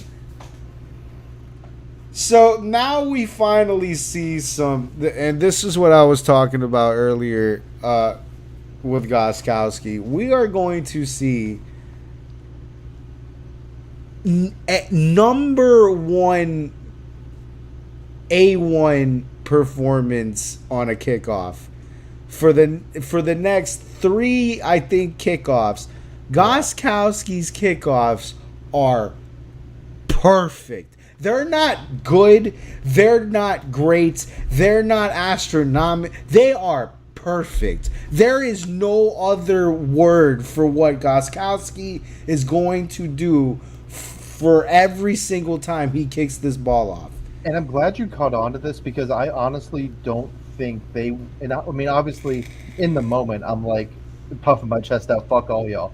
But in hindsight, when I watched this game again for the 10th fucking time, I've picked up on this, and I don't think they win this game if Gostkowski doesn't give them the field position that he does. Yeah. So what Gostkowski does here, and what makes it so significant, on most situations, a kickoff is going to get kicked for a touchback. They're trying to put the ball through the upright. They don't want a return to happen. It's the safest play. But that puts the offense on the 25-yard line. We are in a tight game, and we don't want them to have that kind of position. And if our special teams is fast enough, and I don't put that ball in the end zone, we won't have them on the 25-yard line. So what Gostkowski does is he puts a golf hit on this fucking kick and puts this kick on the 2-yard line for Hardy to receive the ball. forcing Hardy to field it. He can't kneel for a touchback. He's got to run this ball. And by the time he gets to look up, there's already Patriots within a 10-yard radius of him. He only makes it to the 18-yard line. And this is going to be a meme. Gostkowski is going to do this to him for the rest of the game. And it's hard to appreciate if you're not a football fan or Dude, not a so football impressive. player. A lot of this too is like, and this is like me talking to Patriots fans and their complaints about Bill Belichick, which there's some that are valid, but one complaint that always pissed me off is because he would always have extra. People would say he wasted roster spots on extra special teamers, and I'm like, well, this is why you do that, motherfuckers, and because most teams aren't able to even think of this as being a fucking strategy. But when you have, Matthew Slater and 4 other players on your roster that are literally just there to cover kicks, this is the type of shit it allows you to do. And a funny part about this is, Arthur Blank, the owner of the Falcons, he does this thing where, like, when a game is like basically over, he'll come down out of his box and like be on the field. And at this point, he is on the field. He's been on the field for a minute, and they show him, and he has this look on his face. Arthur Blank looks like he has seen a dead body, man. Like, and they keep showing him all throughout the comeback. They keep fucking showing him. All the color on this man's face is drained, man. This guy is a pasty ghost. God, it was so funny. All right, so Gostkowski puts, it's not the 18, he has him at the 10, so even better. After that, they're starting at the 10. They get a big break. Devontae Freeman gets a 39-yard pass. After that, he gets a 1-yard run for first down. And then Atlanta right tackle Ryan Schrader needs to be helped off of the field. This sucks for them. We get a graphic at this point while they're helping Schrader off the field. And I find it hilarious. It shows how fucking depressing it is to be a fan of any Atlanta team. Not just the Falcons, any Atlanta team. And how spoiled everyone in New England is. As they run through all 4 major sports and quickly compare the championships that these two cities have in all major sports. Spoiler alert, Atlanta has 1. And it doesn't belong to the Falcons. It belongs to the Braves. And New England has a total of 36 in all 4 major sports. That right there should tell you everything you need to know about this game and its fans and what it means to each of these fan bases. So after that, we get a 27-yard pass to Julio Jones, and this play is fucking nuts. Ryan escapes the pocket and throws to Julio, who's being covered by Eric Rowe, and he's being covered perfectly. He's got a safety aiding him over the top, and he is in a position where you cannot throw the ball to Julio Jones. The option is just not there. There is no possible throw that you can make to Julio Jones that Eric Rowe isn't going to bat down, pick off, or that you're going to overthrow and his safety is going to pick off. Like, they have Julio so fucking locked up that a ball in his direction should get you benched. That's how bad of a throw or bad of a decision it would be to throw to Julio Jones at this particular juncture with the positioning of Eric Rowe. Matt Ryan doesn't give a goddamn about this. He finds a sliver of a window the size of maybe that big and puts the ball right there. And it's the only place you could put a ball that Eric Rowe cannot get to, that Jones can get to. And for Jones to make this catch, he has to basically be insanely perfect, and he is. So the faith Matt Ryan has in Julio Jones to make the throw, but it's well-paced faith. I still think it was like such a dumb decision. I get it that it paid off, but it was such a dumb fucking throw. It was a savagely stupid throw. And like it kind of goes to the point where, you know, when they were talking to the Atlanta coaches after the game and shit, you know, and they're all questioning them about the situations and what they did. Their whole mindset and why this is really starts to fall apart is they basically were just like, oh, we're gonna do what got us here. We're gonna keep being aggressive. Yeah. Which is the dumbest fucking thing you can do at this point. Yeah, not with a 19-point lead. You need to fucking hit the brakes. But Julio Jones makes an insane catch. He catches this ball. He keeps it in control. Toe taps with very literally no available space between him or the inbounds and the fucking chalk. So toe taps perfectly, catches the ball perfectly, falls. The entirety of this play is perfect. So as good as this catch is, and it's an insanely good catch. If you ever see a replay, this catch is amazing. This is not going to be the best catch of this game. And this was possibly, to this point, the best catch we've ever seen in a Super Bowl. And it's not going to be the best catch of this game. I have to warn you of this. Anyway, so we got 27 yards to Julio Jones after that amazing catch. And then we get a toss to Freeman for a loss of 1. After that, Matt Ryan is sacked by Trey Flowers for a loss of 12. Arthur is now on the sideline looking for air.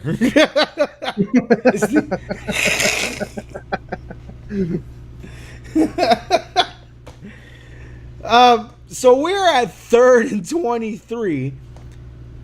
We get a 9-yard pass to Sanu, holding on offense. And it's a whole ass headlock. This isn't a fucking refs. No, this is, dude, what the fuck are you doing? Like, dude, I had people at the watch party I was at with argue this call with me as it happened in real time, and then they showed the replay. I'm like, he has him, he's choking him. What do you mean that's not holding? You can't do that. That's not just holding, sir. I'm pretty sure that's a felony. Like, anyway, so after the penalty, it's 3rd and 33. We are now in NFL blitz territory. Incomplete pass intended for Gabriel. Oh, man. Bosher booms a punt, and it goes to the New England 8.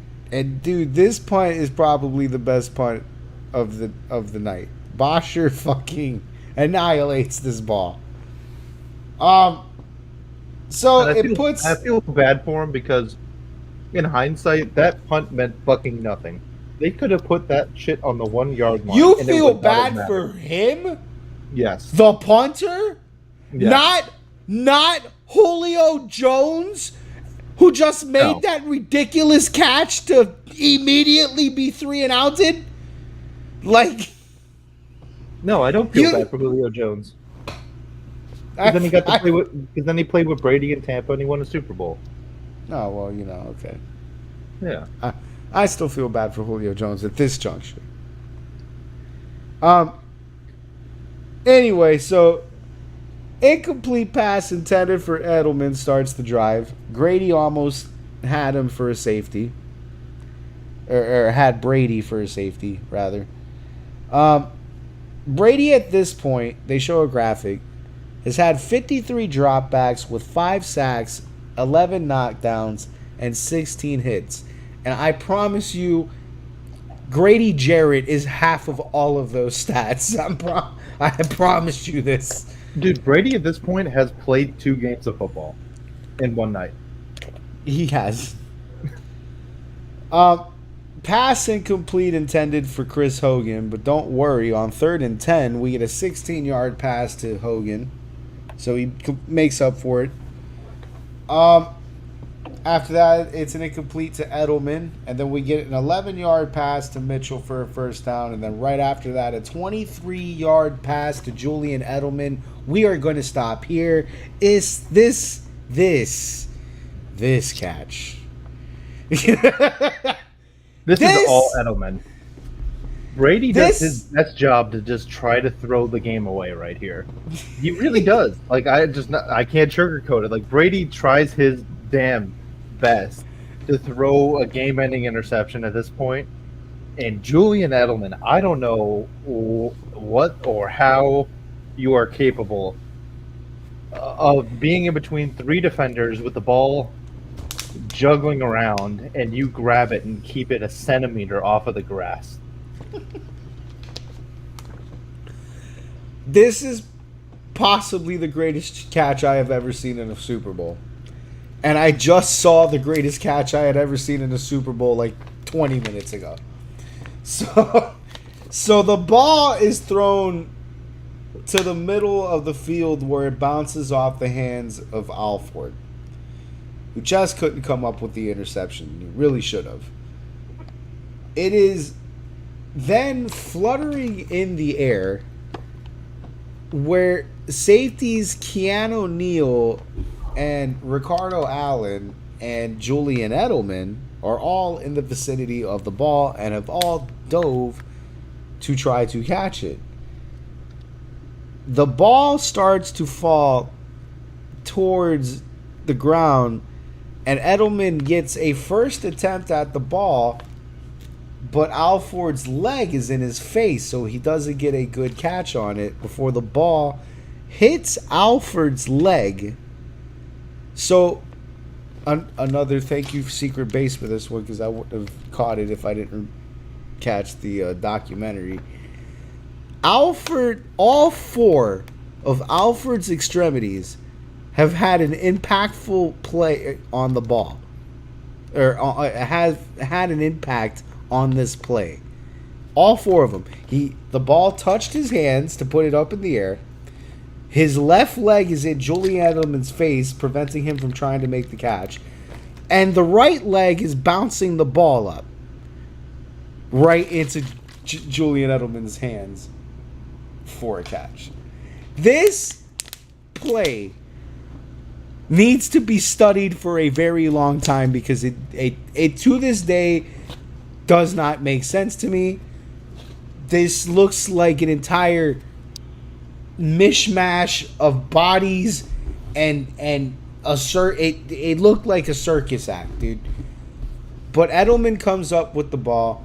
No one can fucking believe it. It takes a challenge from Atlanta to confirm that we have actually seen what we just saw.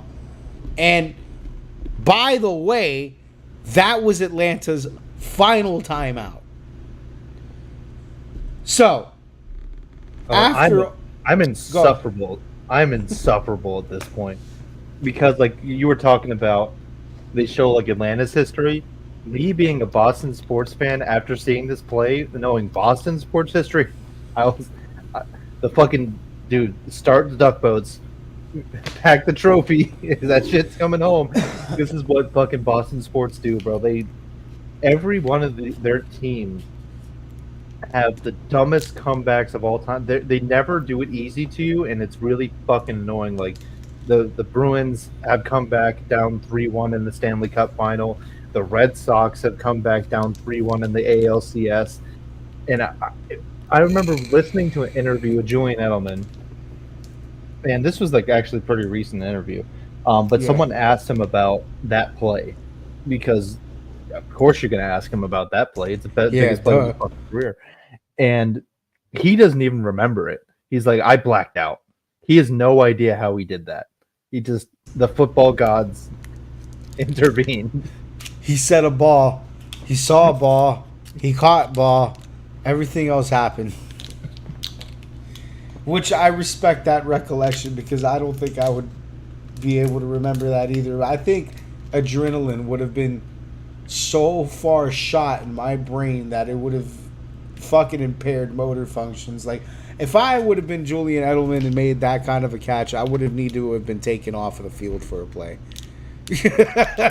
to reset. Anyway, so we get a 20-yard pass to Amendola, and it takes us to a 2-minute warning.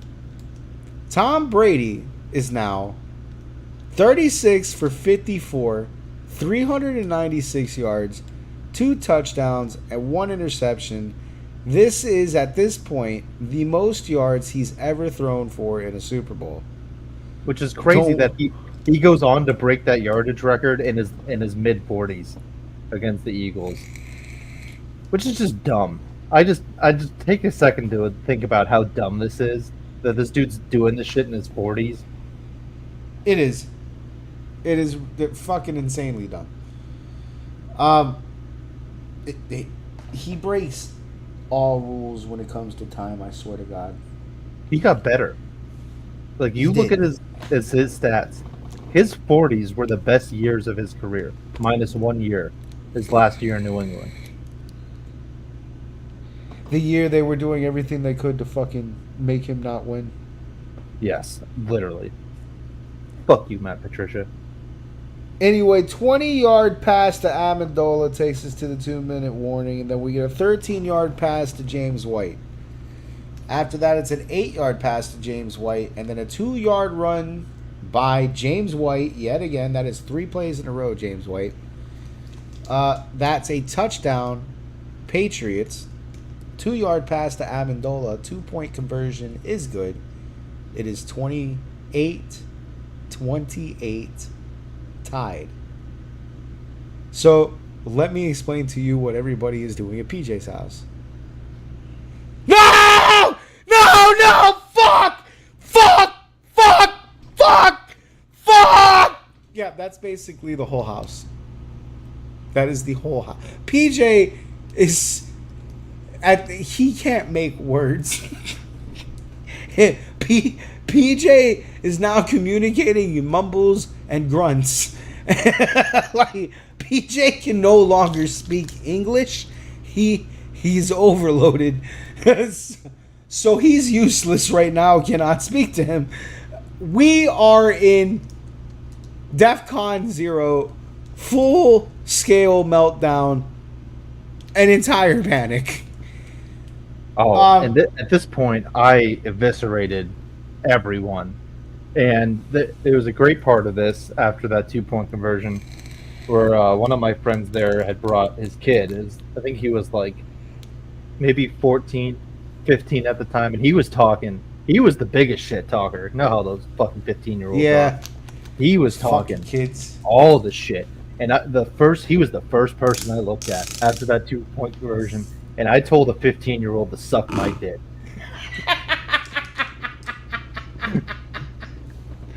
He learned a very important lesson this night. And then he looked over at his dad, and his dad's just like, he's like, man, he's like, he goes, don't give it if you can't take it. Shouldn't have been talking shit. Anyway, so at this point, Tom Brady is now 38 for 56 for 416 yards, 2 touchdowns, and 1 interception. Super Bowl fact. There has never been an overtime game in a Super Bowl to this point. With 52 seconds left in the quarter and no timeouts, Falcons will now start on their own 11-yard line after another magnificent kickoff from Gostkowski has placed where Hardy needed to return it.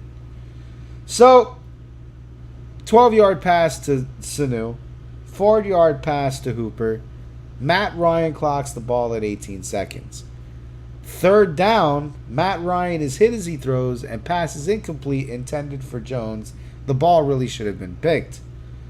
Buck and Aitman are in utter disbelief at what is happening in this quarter. Bosher punts to the New England's 35-yard line with 3 seconds left in regulation. Dion Lewis runs out the clock and hurts himself in the process. End of regulation. Brady's passing in the fourth quarter was 16 for 21, 196 yards, 1 touchdown, and a QBR of 120.3. Yeah, so Brady's played 3 football games at this point tonight, and he's played a That's very an entire good game football in the game fourth quarter. right now. That is an entire football game right now in the fourth quarter. So, leave it to Atlanta to crash on cruise control. Utter disbelief is the only words that can be described, or that can be used to describe anybody's feelings right now. We have just seen one of the greatest quarters ever played by Tom Brady, or for that matter, any quarterback ever. The writing was on the wall when Julian caught the circus catch. They were coming back, and there are no divine powers strong enough to stop that. In just one quarter, the Falcons have blown a 19-point lead. How incredible. The ones who stood in control for 3.5 quarters of this game are now at the mercy of things that are not in their control. Things like an overtime coin toss. Dude, and I'll stand on this hill and die on it. And I've always had this take since it happened. That fourth quarter was the best fourth quarter of football played by any team of any time, and no one's ever going to change my mind. No, I hate your team, but I totally agree. That was...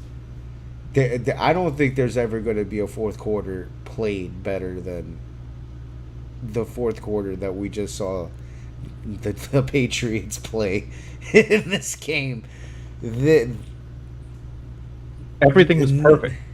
Literally. Like we said, they needed to play a perfect game. They knew they needed to play a perfect game, and they came out and they did exactly that. They shut down the Atlanta offense, and then they kept fucking scoring. They did everything they were supposed to do in the first half, and they did it all in a quarter. This was in a quarter. This was nine minutes left into the fourth quarter, which is where this game turned around. So not even in a quarter, in a fraction of a quarter. You know, like less than a quarter, I guess. Like this is an unbelievable stretch of football. So we are in overtime. If there was anyone who had any hope left for Atlanta, those hopes are now dashed as they lose the coin toss. The Patriots will receive the ball first and have a chance to end the game with a touchdown on this drive. As you remember, the rules are, all you have to do is score a touchdown and you win the game. There is no the other team gets the ball. That's not going to be a rule until last year. And I think everyone in America knew after the coin toss this game was over. Yes. Yeah. The moment this coin toss is lost by Atlanta, they are already hitting the exits. They are shutting the TV off. They are turning off their phones. They are kicking the people in their houses the fuck out.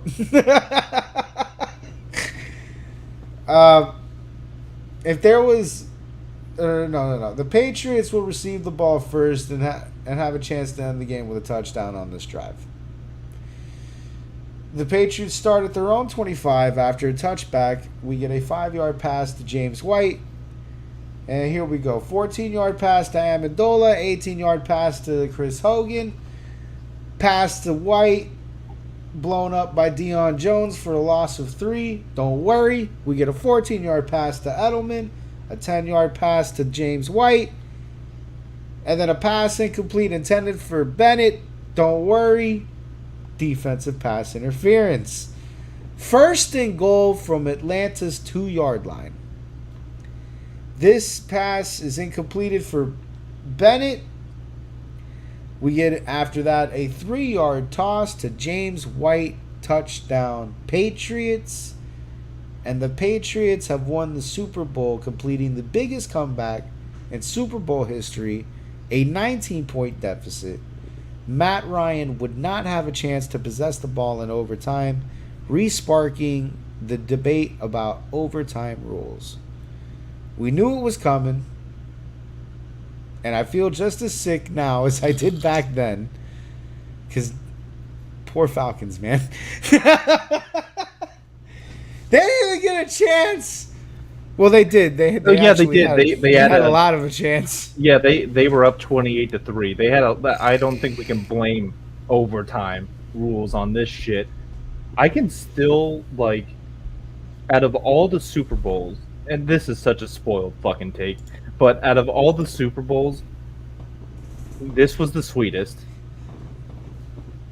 because of the game itself, how the game was, but the giant middle finger of having Roger Goodell have to look Robert Kraft in the face and directly hand him the Super Bowl trophy after he had just taken his quarterback to federal court during the summer. They took this shit to court.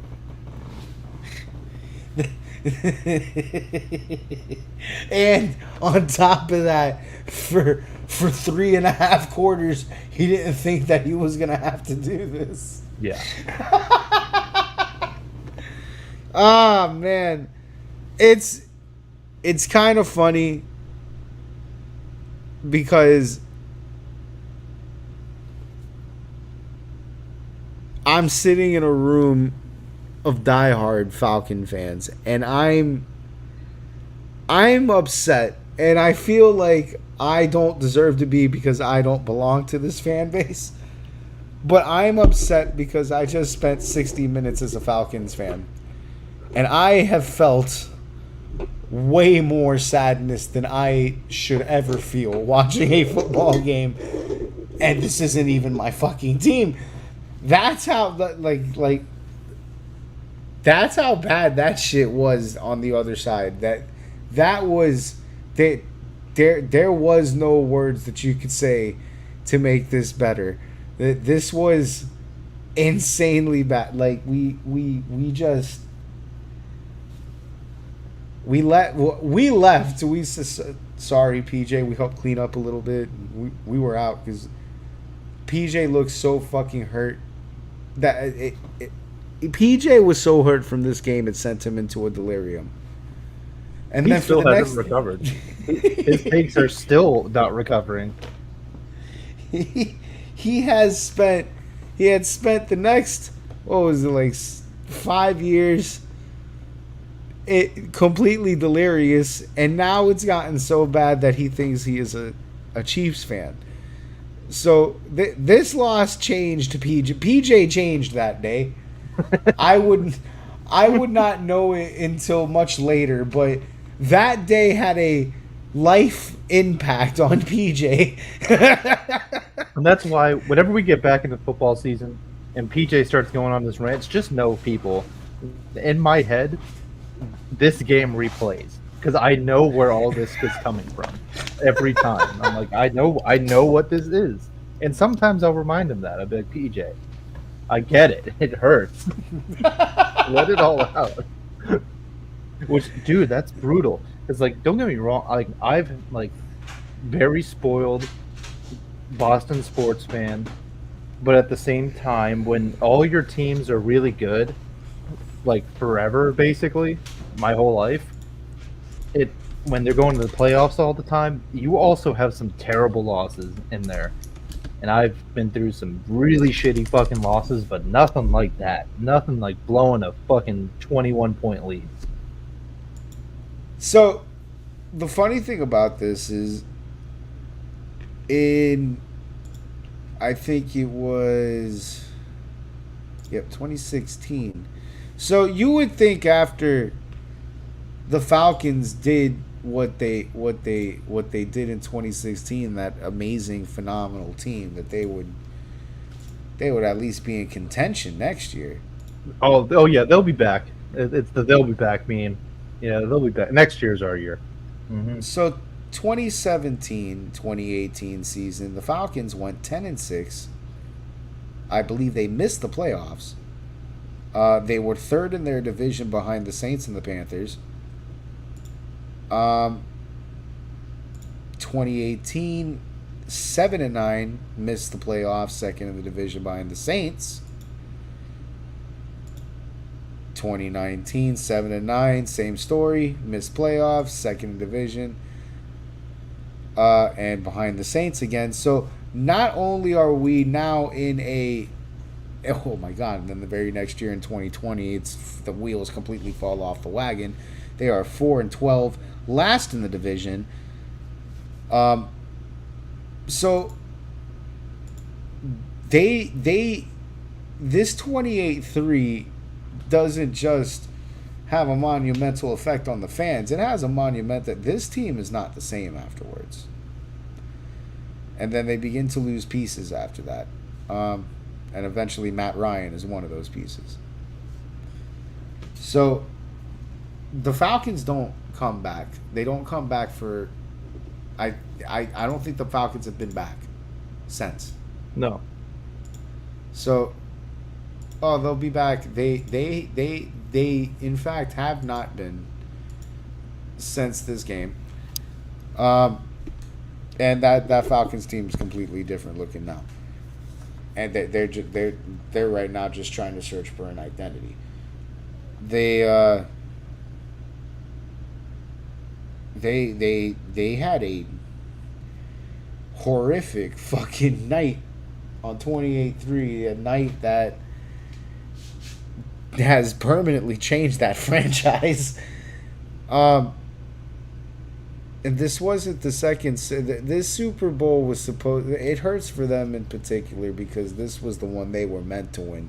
The first time that the Falcons won the Super Bowl back in 1998, they were against the Denver Broncos, led by John Elway. They were not supposed to win that game. I think they were dogs in that game, if I'm not mistaken. But I know for sure my little kid ass was like, John Elway is going to fucking murder this team. Yep. And that's exactly what ended up happening. And there was a lot of off-field drama that happened in Miami with Ray Buchanan and a couple other players on that team. That the Falcons weren't supposed to be in contention for that particular Super Bowl. They were in we're just happy we made it here mode for their first Super Bowl appearance. This Super Bowl, they were supposed to win. And for 3.5 quarters, they were doing that by a long shot. And in a 15-minute, not even 15, in a 9-minute period, Tom Brady took their heart and fed it to them. Completely ripped their soul away and consumed it like he was Shane fucking Sung. And to this day, he still has that soul. The Falcons have not been the same.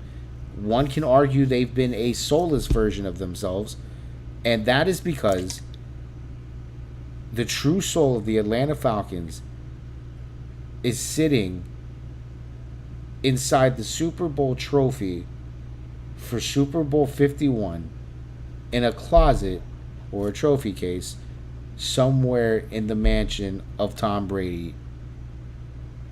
That is where it is.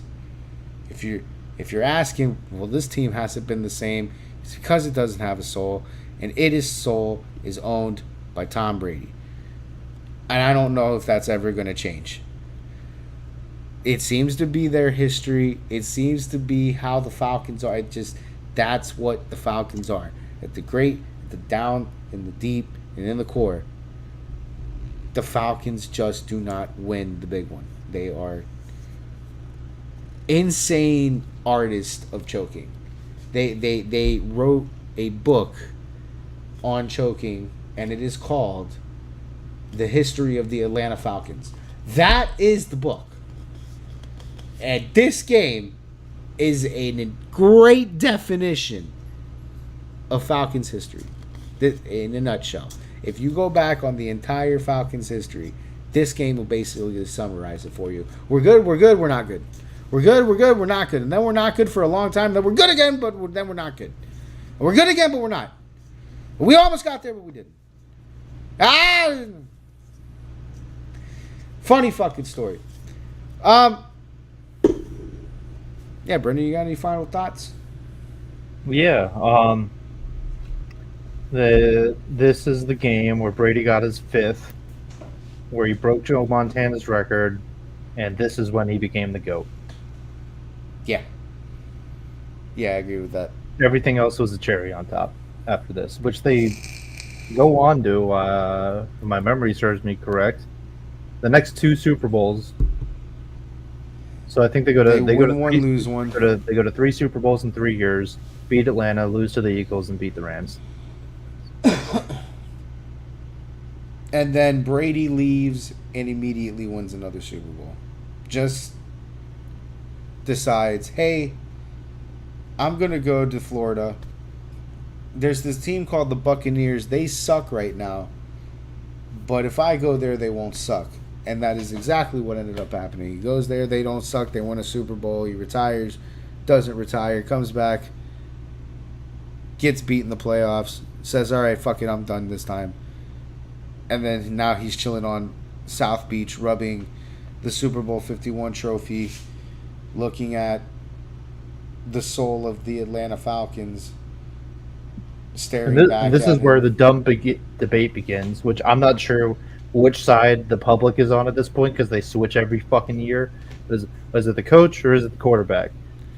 Because first it's like, okay, it's the coach. Then they're like, okay, no, it's the quarterback. No, it was the coach. No, it was the court. It drives me up the fucking wall. This shouldn't be a debate. It's not a debate. For some reason, it is. There shouldn't. The greatest coaches will tell you that they don't play the game. Like Don Shula. It's not a coincidence that every coach that's in the conversation for the greatest of all time all had Hall of Fame quarterbacks. Yeah. And not just that, but they made them. It's not they helped make them. They didn't make them, but they helped make them. Like without Bill Belichick, Tom Brady doesn't get drafted. In the same respect, without Don Shula, Dan Marino doesn't happen in Miami. So I mean, but these coaches will tell you they don't play the game. They coach the player. The player plays the game. And in my opinion, yeah, I feel like it was Brady, and I think Brady has done well enough to prove that. Yeah. When you go to Tampa Bay, who they were I think 6-10 the year before, and they had fucking Jameis Winston throwing 30 touchdowns and 30 fucking interceptions, like. That's where the Bucs were. They were making losing look funny, and then Tom Brady decides, yeah, that's the team I'm going to take to the Super Bowl. Dude, you can do that. You can do anything. I know Bill Belichick is a good coach, but I don't think he's the reason for that dynasty. I think that dynasty. He's the reason why the defense was so good for the whole run. I think Bill's the best defensive mind in football.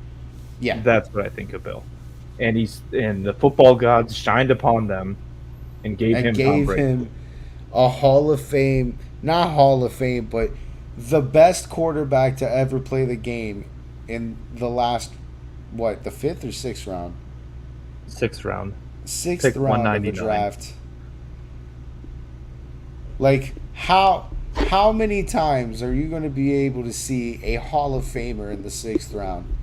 Let alone the best person to ever play the position. That's an insane But I draft will pick. give Bill some credit because it takes balls to bench your first overall pick quarterback Drew that you just gave Bledsoe. $100 million in the early 2000s is like it's like the Shohei Ohtani deal. That was insane. That's like it was the biggest quarterback contract ever, and then he benches the guy. That takes balls. I'll give him that. He was never afraid to do weird shit. That ended up working. And on top, I think he gets that contract, and then the next year he's not playing. Yeah. Then after that, they sent him to Buffalo. Oh my God, that's right. There was a year Drew Bledsoe was a Bill. Oh my fucking God.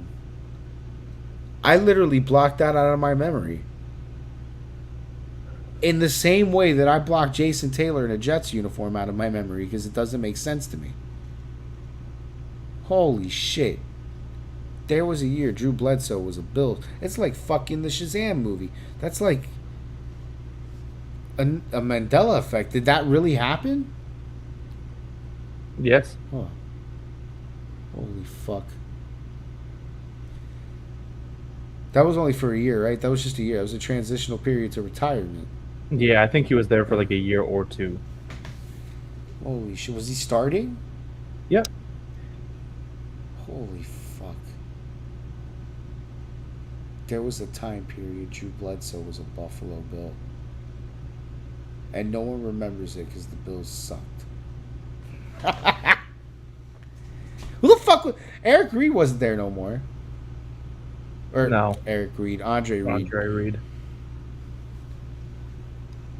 Yeah, that was a dark time in Bill's history. Yeah, they only just got out the cellar like 5-6 years ago. They were in the cellar for a very long time. They still kind of are, if we're being honest.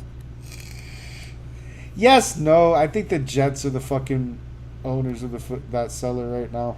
Oh yeah, I get. Well, yeah, that. But as far as like me looking down on teams that I hate, like the Bills, it's hilarious because it's just like it's like from the commercial. You peasants the old think this guy. fucking story will change. Yeah, and it's like the meme with the old guy with the fishing rod with $1 on it. It's like, oh, you're so close, you're almost there. You almost got it. It's gotta be a little bit quicker than that. Maybe. No, I'm not gonna say that on YouTube. I'll get banned. I was gonna make a Sean McDermott joke right there, but thought better of it. We're on Rumble. They'll fucking love the joke, but Oh I'm yeah, also Rumble I'm also simulcasting it to YouTube, so there's certain rules. Don't worry, guys. By this time next year, we will We'll not have- be on YouTube. We'll have a promise you. Patreon.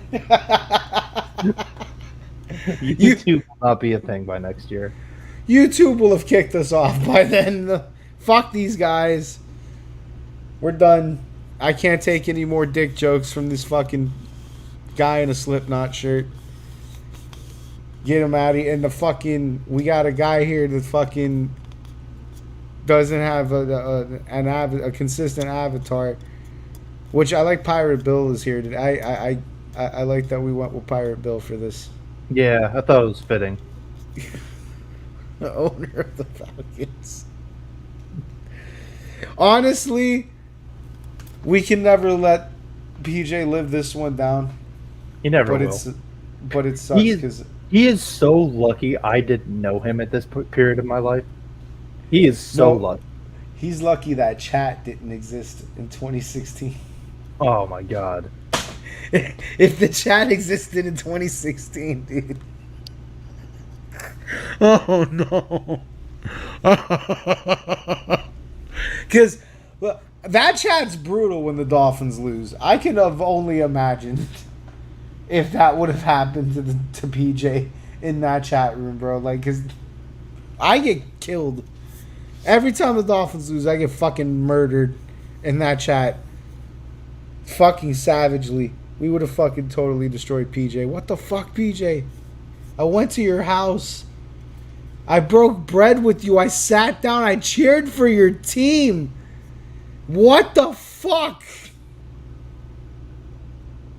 No, I can't forgive it. Anyway, so that was 28-3. What game should we do next for next Dude, week? know what I want to do next game? I want to do the Harbaugh Bowl. Which one was that? Oh, this is a great game. This is Ravens versus 49ers Super Bowl. Joe Flacco. Retro games review list here, so let me add that. Let me take 28-3 we just did, so that one's done. And I checked, and it is on YouTube, and it's full. So we're going to do Harbaugh Bowl, which is, what was it? It's the 49ers versus the Ravens. Jim versus John Harbaugh. Super Bowl? Both Harbaugh brothers coaching against each other. Which Super Bowl was this? 40? No. 50. No, way before 50. This was God, how old am I? 40 something. Hold on. I'm going to look it up. But man, it's a star-studded game, man. You got Randy Moss, Ray All I had to Lewis. do was Google fucking the Harbaugh Bowl. Yeah. And But, it comes up. Check out just some of these names that are in this game. You got Randy Moss, Ray Lewis, Ed Reed, Terrell Suggs, Frank Gore. Just to name a few. Super Bowl 47. That is a fucking list. This is Colin Kaepernick too, right? Yep. No. Kaepernick. Yeah. Yeah. Kaepernick versus Flacco. Oh my god. It's one of the best Super Bowls ever. It's such a good game. All right, so next week we will do the Harbaugh Bowl. And after that, it's all downhill from there because then we're just going to get weird with it. We've got some games on here, dude. We got the Monday Night Mud Bowl with the Steelers and Dolphins. We got the Leon Lett game, which I can't wait till we can do the Oh my Leon God. Lett game. That's going to be so good. The Dwayne Rudd helmet toss. I can't wait to do that one. Dan Marino's final playoff game, which was terrible. Dude, there's a lot here. The Fog Bowl, the Wind Bowl, basically all the weather bowls. We will cover them at some point. Like we've got a list, dude. We've got a entertaining schedule for this off season. And we're going to slowly drift into like the best games ever to the worst fucking games possible. We'll do like a little shuffle every now and again. We'll do a really good game and a really trash game. We're going to do also the game from not this past season, but the one before. New England hosting the Jets 0-0 until the last 5 seconds with a Marcus Jones punt return. Oh, the Marcus Jones punt return. I forget, that's not the Jacoby. I want to review the Jacoby Meyer giveaway. Oh, the fucking lateral. Oh my god. That was fucking, and then he ends up on that team the next year. His introductory press conference at the Raiders is hilarious.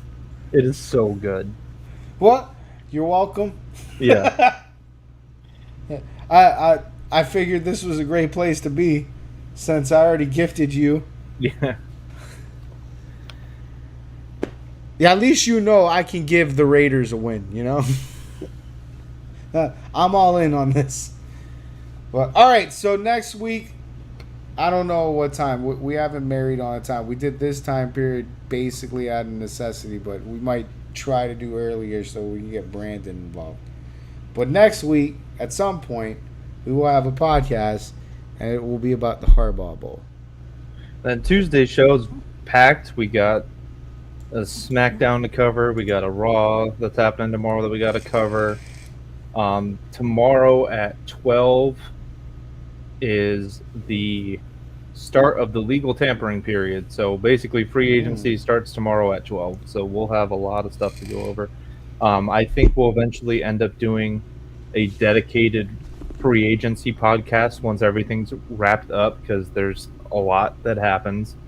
So we'll go over some of the bigger ones that happen on Tuesday because they'll pretty much all get announced in the first 2 days. But then there's pretty much 3 weeks of free agency. We The also had draft a is, UFC fight. yeah. We'll try to cover that too. Those are some good fights. And then the draft is around the corner. We're very close. That too. And then well, it was also and I know we do need to talk about it on the pod. Tyson and Jake Paul has been confirmed. God, what a shit show. I'm not going to go on a rant about it now because we're about to sign off. But on Tuesday, I know definitely that's going to Tuesday's show is going to be packed full of fucking content because that's definitely going to be a conversation because I'm dying to know the panel's opinion on that one because I'm not happy. I'm not either. I'm pretty aggravated that this keeps happening. It's terrible. Bad for boxing. Bad for boxing. That's my opinion. I'll explain why on Tuesday. But until then, we're gonna sign off because it is fucking 2.5 hours into this podcast. That was 28.3. This is Unsolicited Flashbacks. That's what we're gonna call this podcast. But until Tuesday, we're gonna sign off here. So yeah, bro. I think we did it. We did a good job. We did. Good first one. All right. Till next week. Well, until Tuesday. So until a couple days from now. See y'all then. All right. Peace. Have a good one. Peace.